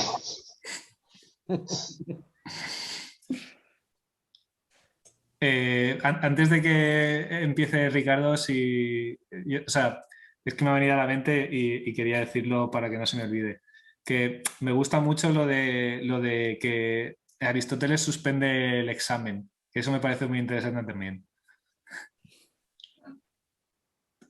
Adelante, Ricardo. Yo quería, leyendo los primeros diálogos en el orden de Allman, hay un par que me divierten muchísimo. Este es uno, y luego el Ión, que está como a 3 de distancia para adelante, ¿no? Y creo que los dos tienen algo que los asemeja, un poquito desde mi veneración por Crisipo de Solos y por el chascarrillo y la broma fácil. Pero me parece que los dos ponen... De hecho, el Ión es el Ión o de la Ilíada. A mí me gusta siempre llamarlo el Ión o del mentecato, porque Ión es más tonto que la madre que lo parió. Y me da la sensación de que en este de los amantes sucede algo parecido. Quiero decir, en un nivel mucho más superficial del que estáis tratando, porque el mío es ese, me gustan mucho un par de cosas. Primero, que yo mismo, como una persona que tengo a gala haber suspendido gimnasia en el colegio para septiembre durante años y años, y la llamo gimnasia, no educación física, porque aquello era... Bueno, en fin. Me hacía mucha gracia darme cuenta como en un principio dices, mira, un tarugo gimnasta al lado de... Y dices, al lado de otro más gilipollas todavía. Todo el proceso que hace Sócrates un poco es, desde mi lectura, muy divertido porque dices, mira, el listillo se mete en un fregado tremendo. De hecho, como decías muy bien, Adolfo, toda esa... hay un momento que, lo que tú has dicho, ¿no? El argumento lógico es decir, bueno, vale, vamos a ponerlo así, pero da igual, porque no es ni siquiera capaz de decir, a ver, Sócrates, tampoco es así, porque estás diciendo si esto es lo otro y lo otro es lo de más allá, yo soy tonto del culo, hombre, no será tanto, pero es incapaz de decirlo, porque es muy tonto. El otro es un tarugo, el gimnasta es un tarugo, pero como tú has dicho, lo lleva a gala. Esta gente hablando de tontas ahí, haciendo dibujitos en el suelo, que si los cielos y que estos son tontas. Y es esa sensación en esos primeros diálogos, porque claro, cuando lo comparas, pues eso con el Protágoras o los Alcibíades y tal, ¿no? Pues hombre, claro, allí la cosa va un poquito más sutil. No deja siempre de hacer un poquito esto Sócrates en muchos de los diálogos, pues eso, localizar la presa y decir, es que eres muy tonto, amigo, eres muy tonto, ese es el problema. E incluso en el propio Ión hay un momento en que el poeta, el rapsoda, que dice que está, claro, al final le deja las dos opciones, pues una de dos, o eres tonto o eres muy tonto. ¿Cuál de las dos te queda? Pues soy muy tonto, pues bien por ti, ala, chaval, a la tuya, ¿no? Hay un momento que dice, no, pero acláramelo tú, Sócrates, que eres Sofos, y aquel dice, no, por Dios, quita, Sofos es lo que... Le falta decir, es lo que el idiota que vi el otro día en el gimnasio se cree que era. Y tiene ese puntito chulo, cuando lees los diálogos de Platón, darte cuenta de que Platón, yo no sé a qué altura de su vida escribiría cada cosa, porque pues eso ya es ley del máger que se apañe y Altman que lo ordene, era muy cabrón, era muy divertido, utilizaba las palabras de una forma excelente, de una forma en la que, para los que vais mucho más profundo, sois capaces de hilar muy fino y establecer un complejo entramado de cuestiones en el que además es muy fácil caer, como estabais diciendo muy bien, una de las grandes cosas de Platón, desde la superficialidad a la que yo puedo llegar, es esa especie de intento de tejer una tremenda tela de araña, dando las herramientas para no caer en ella. Un poquito como diría Tino Casal en Eloís, ¿no? Como una araña en cautividad que cae en su propia... Quizá esta referencia no está un poco muy del nivel, pero ahí la lleváis. El problema con el platonismo es cuando te sitúas en el centro de la tela de araña, quedas cautivo en ella y acabas siendo presa. Lo que tú decías, Fernando, cuando no te das cuenta de que lo que intenta garantizar el platonismo es que nunca creas que has tocado mar y que por tanto ya estás a salvo. Nunca estás a salvo. Es lo que incluso tú mismo en otra conferencia que invito a recuperar, que disfruté como un enano, hablaba sobre el neoplatonismo y aquellos intentos que hubo de desbancar a ese cristianismo que intentaba decir, no, es que se puede tocar mar. No, de ningún modo. Volvamos, como decías tú, al paganismo previo que nos mantenía un poquito a salvo de ese caer, ¿no? Dentro de la propia. Y por eso decía, esa doble vertiente de la lectura de los diálogos de Platón, que para la gente que nos aproximamos un poquito desde la superficialidad intentando entrar más, siempre hay que remarcar, ¿no? Platón es un cachondo. Por lo menos en algunos de los diálogos. Hay otros en los que dices, bueno, si está siendo un cachondo aquí, yo ya o sea, esto ya es, ¿vale? Pero al mismo tiempo, esa sensación en estos primeros diálogos de localizar y determinar dónde están los mentecatos. Sencillamente decir, tú eres muy tonto. Y cualquier persona que lea esto se va a dar cuenta. Ya digo, en unos pocos diálogos lo veréis con el Ion. Yo creo que Ion no tiene por dónde salir. La teoría magnética, ¿no? De la piedra magnética y cómo pasa de un anillo a otro, es decir, vale, pero eres muy tonto, amigo. Y en este sentido, en este diálogo de los amantes, sí que me da sensación de precisamente lo que tú dices. Sois dos amantes peleándoos por el amor de dos personas que pueden llegar a intentar saber, que están discutiendo sobre movidas, además, no cualquier tipo de movidas, movidas básicas en el platonismo. Están hablando de cosmología, están dibujando en el suelo, están jugando a pequeños Pitágoras, es decir, gente que a la larga podría llegar a ser miembro de la academia, a intentar llegar a... Y vosotros dos, tontos del nardo, perdón, estáis aquí discutiendo y curiosamente, y cierro con ello, el que parecía más tonto prima facie, quizá por mi historia personal, acaba siendo el que es más de fiar, porque por lo menos no pretende ser nada que no es. Y el otro en realidad es como decías, es... Y esto me hace pensar, y termino ya con eso, en la referencia a Solón. Solón, hasta donde yo llego, es el que siembra la semilla de lo que Atenas va a ser en el futuro con la gran constitución, que ya Dios la hago, pero me dejáis tranquilo y no me la andéis tocando, la constitución, y al mismo tiempo es el que siembra la semilla para que el listo, para que el sofista, para que los desmanes de la hora se vengan arriba. Es el sabio que genera la grandeza de Atenas, pero que también genera con ello el riesgo de Atenas, que es lo que está intentando combatir Sócrates, evidentemente, y por ello da la vida. No por Atenas, evidentemente. En fin, no citaré lo de Nietzsche, que tanto ha citado a veces Antonio Gasta, de era Sócrates un ateniense, ¿no? Pero me parece muy interesante que ese Solón que dice hay que saber un poco todo, decir, sí, pero Solón ya está. ¿Dónde estamos ahora? Con Solón hemos llegado hasta aquí, y hasta aquí hay gente como tú que eres muy tonto. ¿Ahora qué? Y eso, me parece un diálogo deliciosísimo, muy, muy divertido. Y además, como se mete con el gimnasta al principio, pues yo contentísimo de la vida. Gracias. Sobre esto que he comentado me ha gustado mucho y me sabe mal que digáis lo de en una parte más superficial o desde una parte como más, sí, como más amateur. Si tenemos razón en este sentido, todos somos igual de amateurs, aunque estemos preocupados por no. Pero en cualquier caso. Sí, siempre hay algunos más amateurs que otros. No lo sé, no creo. A lo menos en el elemento más importante no. Por otro lado, sí que me ha gustado también mucho la referencia al gimnasta y luego al músico o sofista, porque Sócrates se pone, de hecho, del lado del gimnasta. Y incluso gramaticalmente usa en un momento una construcción, al principio cuando dice, y yo, viendo que éste se preocupaba, o sea, no quería ocuparse de las palabras, sino de los hechos, no le presté atención, sino que le presté atención al mentiroso, al que, en ese sentido, quien va de cara, por muy mentecato, muy tonto que sea, es menos peligroso que... Esto me recuerda a una... Es la primera vez que se cita una serie en uno de los seminarios.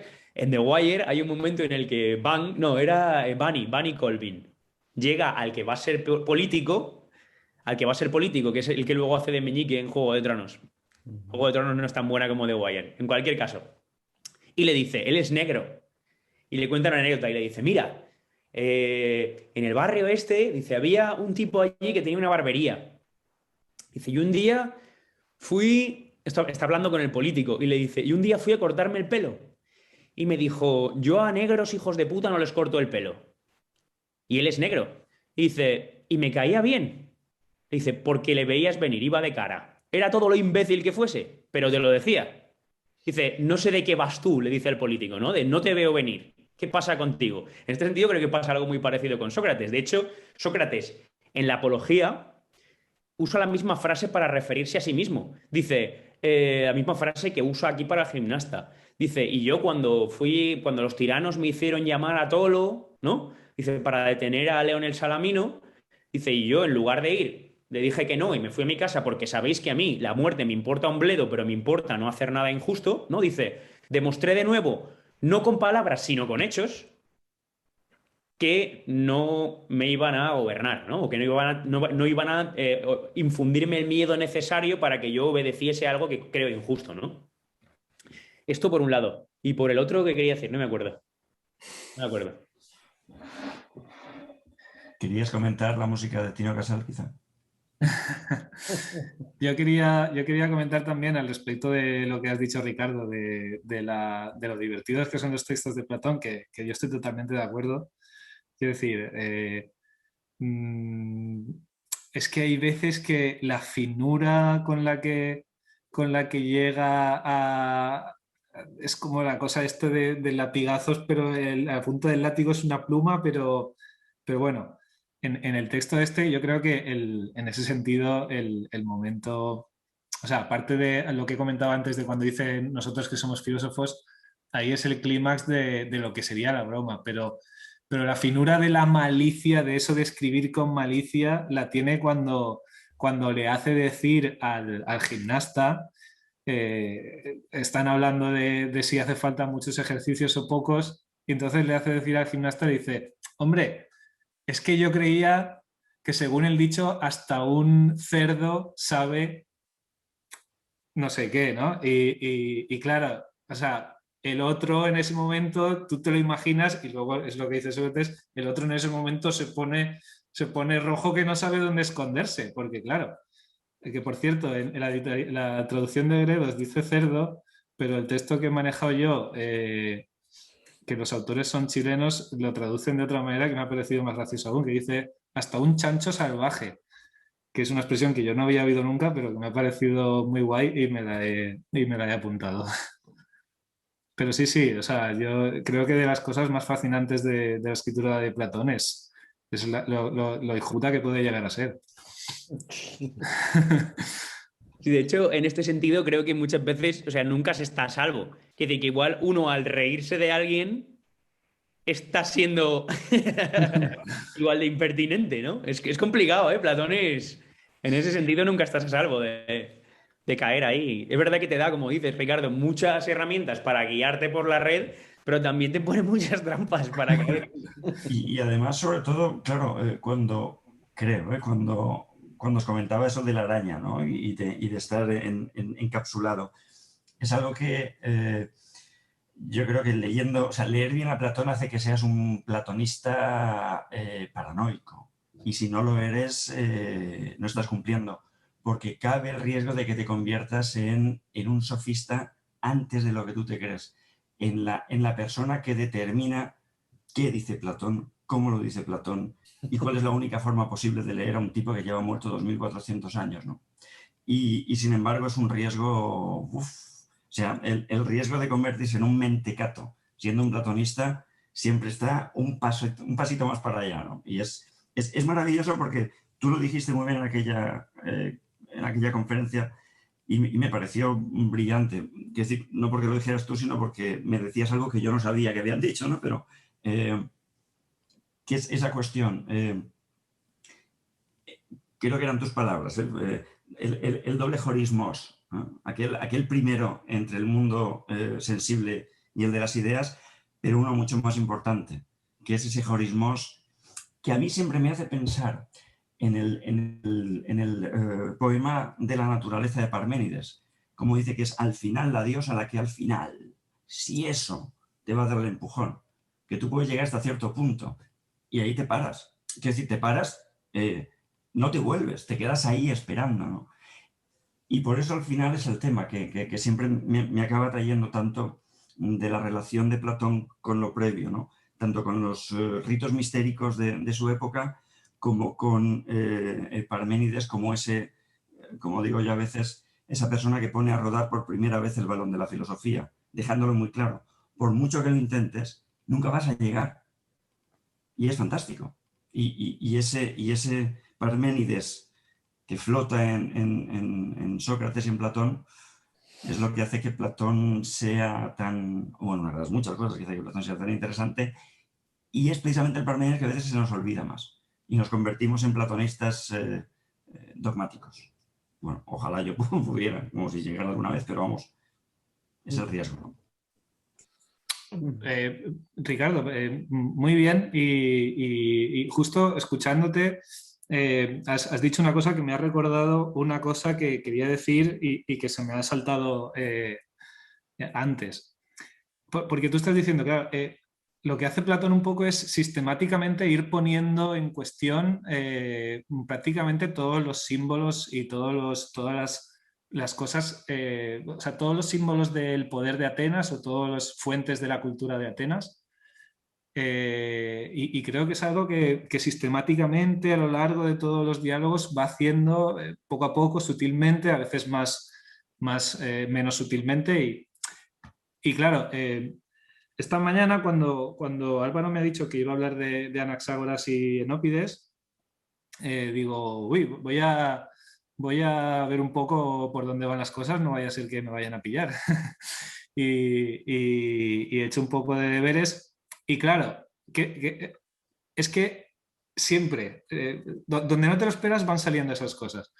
Claro, están allí hablando de los dos estudiantes de Anaxágoras y de Enópides. Y es como de, vale, están hablando de eso, pero no, de eso ya no vamos a hablar.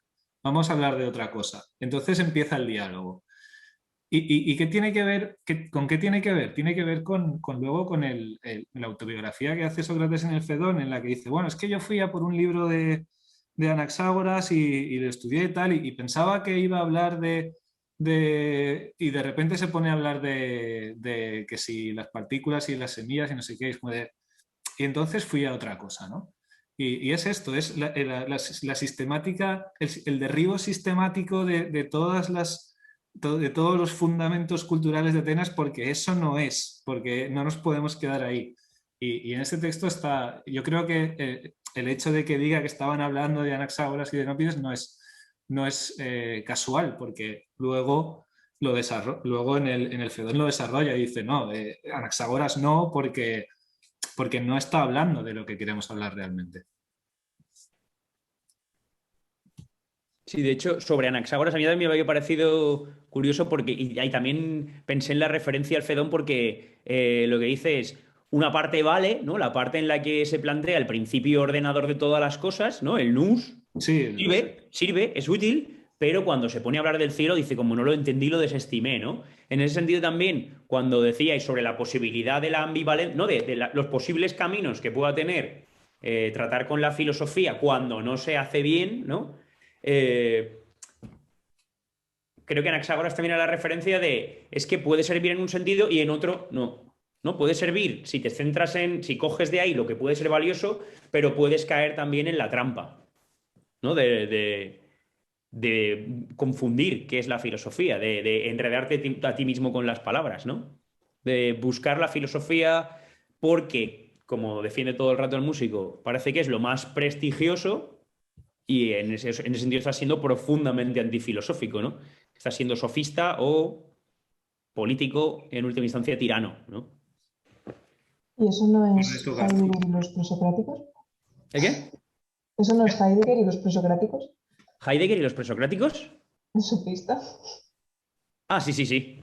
Seguro, sí, completamente de acuerdo. Sí, por lo que decías, por comparar lo que has mencionado, Ricardo, es que últimamente también estoy trabajando para la tesis a los neoplatónicos. Y los neoplatónicos se enrocinan continuamente, ¿no? Frente a la posibilidad esta de controlamos ya lo que es la idea del bien, la vemos perfectamente y ya está ahí definitivamente para siempre.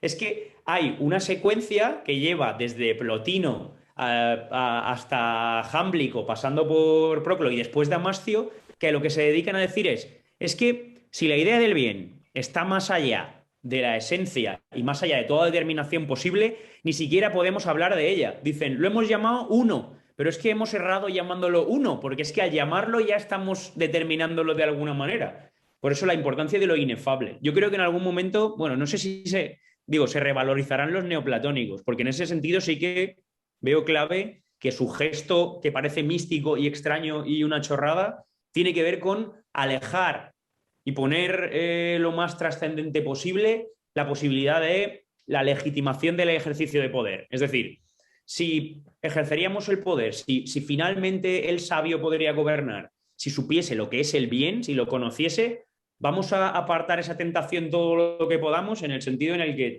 lo tengamos como referencia, entendamos que solo podríamos gobernar bien cuando dominásemos el bien, pero que el bien es indominable, ingobernable e innombrable por si acaso.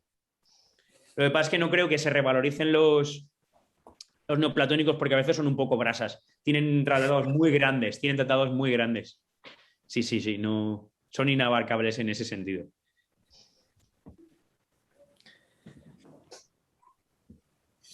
Ya que te tengo aquí en un silencio, Fernando, tengo yo una curiosidad que igual me podéis ayudar, porque acabo encontrando como aires de familia con filósofos de distinta, ¿cómo diríamos?, distancia, ¿no? Y esa idea que comentabas, bueno, que recordaba que tú comentabas de ese segundo horismos, me hace también pensar en el apeiron de Anaximandro y la idea de, a partir de cierto punto, la razón, fin, game over.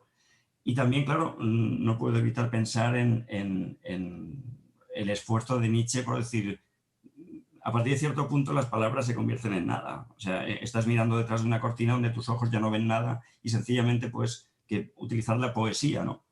Y toda esa necesidad de superar, bueno, lo digo de otra forma, toda la capacidad que tuvo la filosofía de sobrevivir dentro del cristianismo no iconoclasta, porque mantiene viva esa capacidad de imaginar, en el sentido de crear imágenes para aquello que no se puede decir.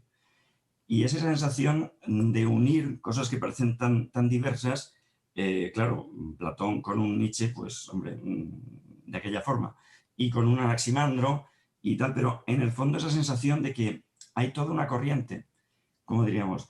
Si es cierto que en los milesios existe un surgimiento de esa disyuntiva entre la razón puede llegar a comprender el cosmos porque la razón está hecha de aquello que hace el cosmos, frente a esa otra del apeiron, de la razón no es capaz de conocer el cosmos porque hay un punto a partir del cual ya no.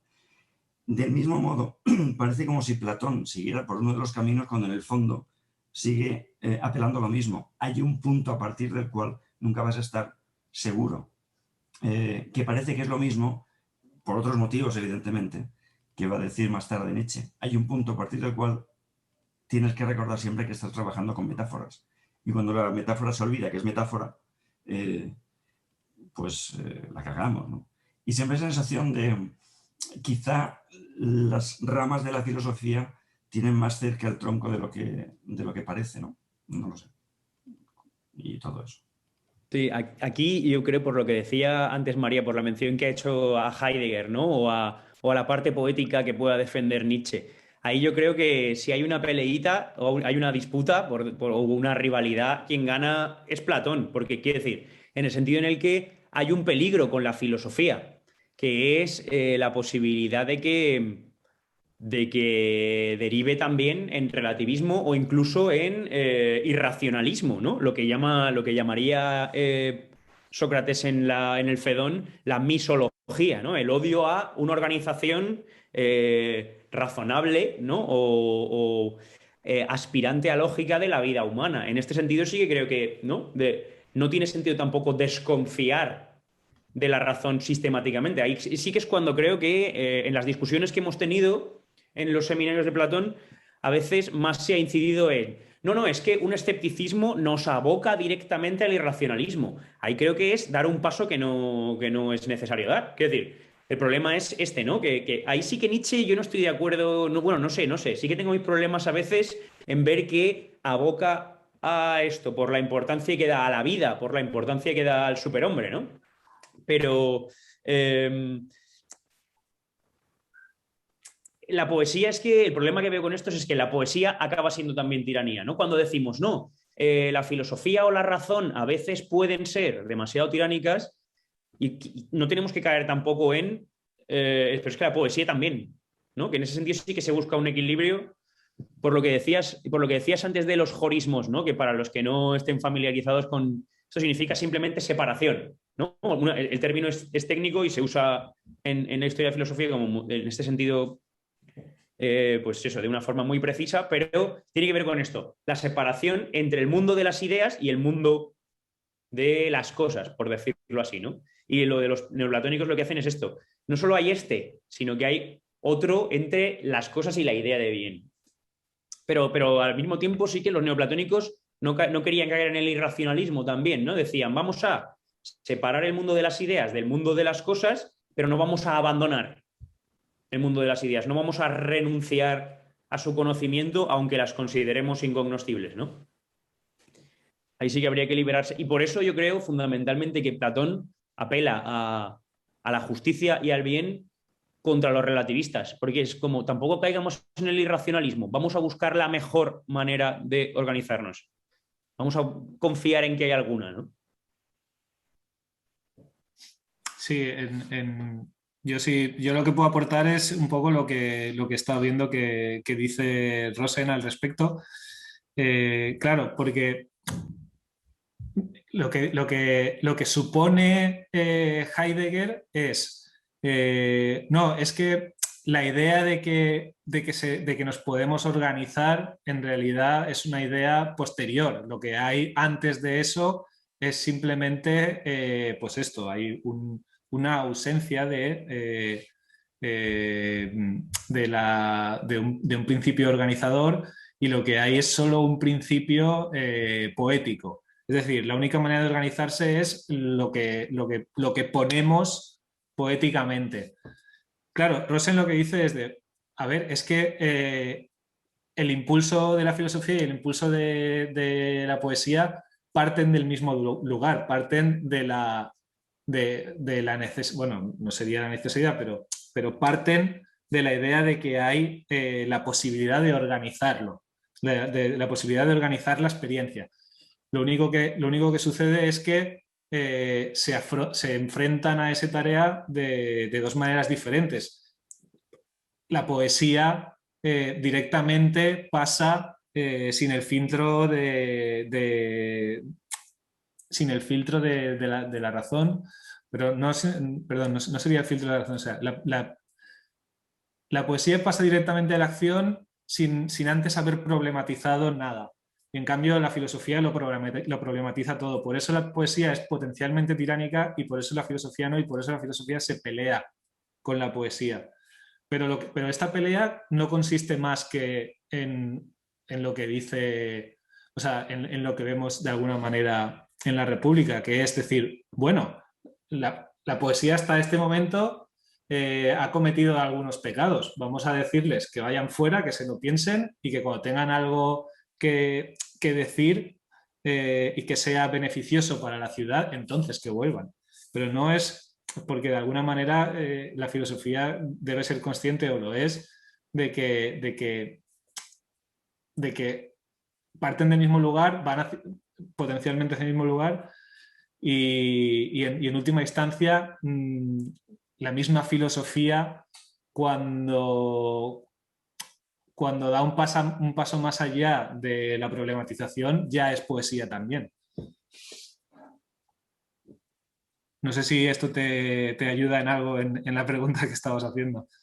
Por lo menos creo que esto es un poco lo que diría Rosen, y creo que es un poco también de esas dos líneas que tú has dicho, la que tiene más que ver con Platón que la que tiene más que ver con lo que de alguna manera podríamos llamar el nihilismo o el escepticismo radical.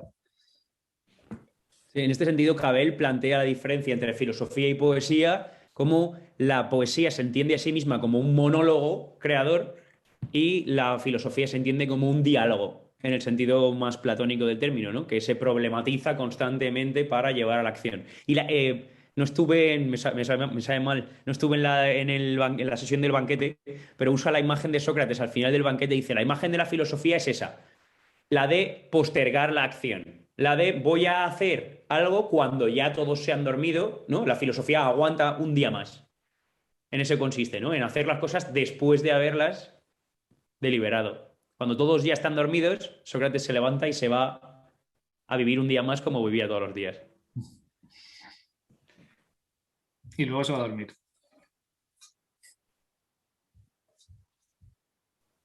Son las 8, llevamos un par de horas. Si quieres tú tener la última palabra y despedimos hasta la siguiente sesión, que será aproximadamente de aquí un par de meses, que serán los IPIAS mayor y menor. Creo que correrán a cargo de Michael y Carlos. Y nada, si quieres cerrar tú hoy la ponencia, creo que es lo pertinente. Bien, o sea, yo creo que hemos hablado ya de muchas cosas. No sé si puedo añadir algo sustancial. Simplemente quizás esta idea, ¿no? de que,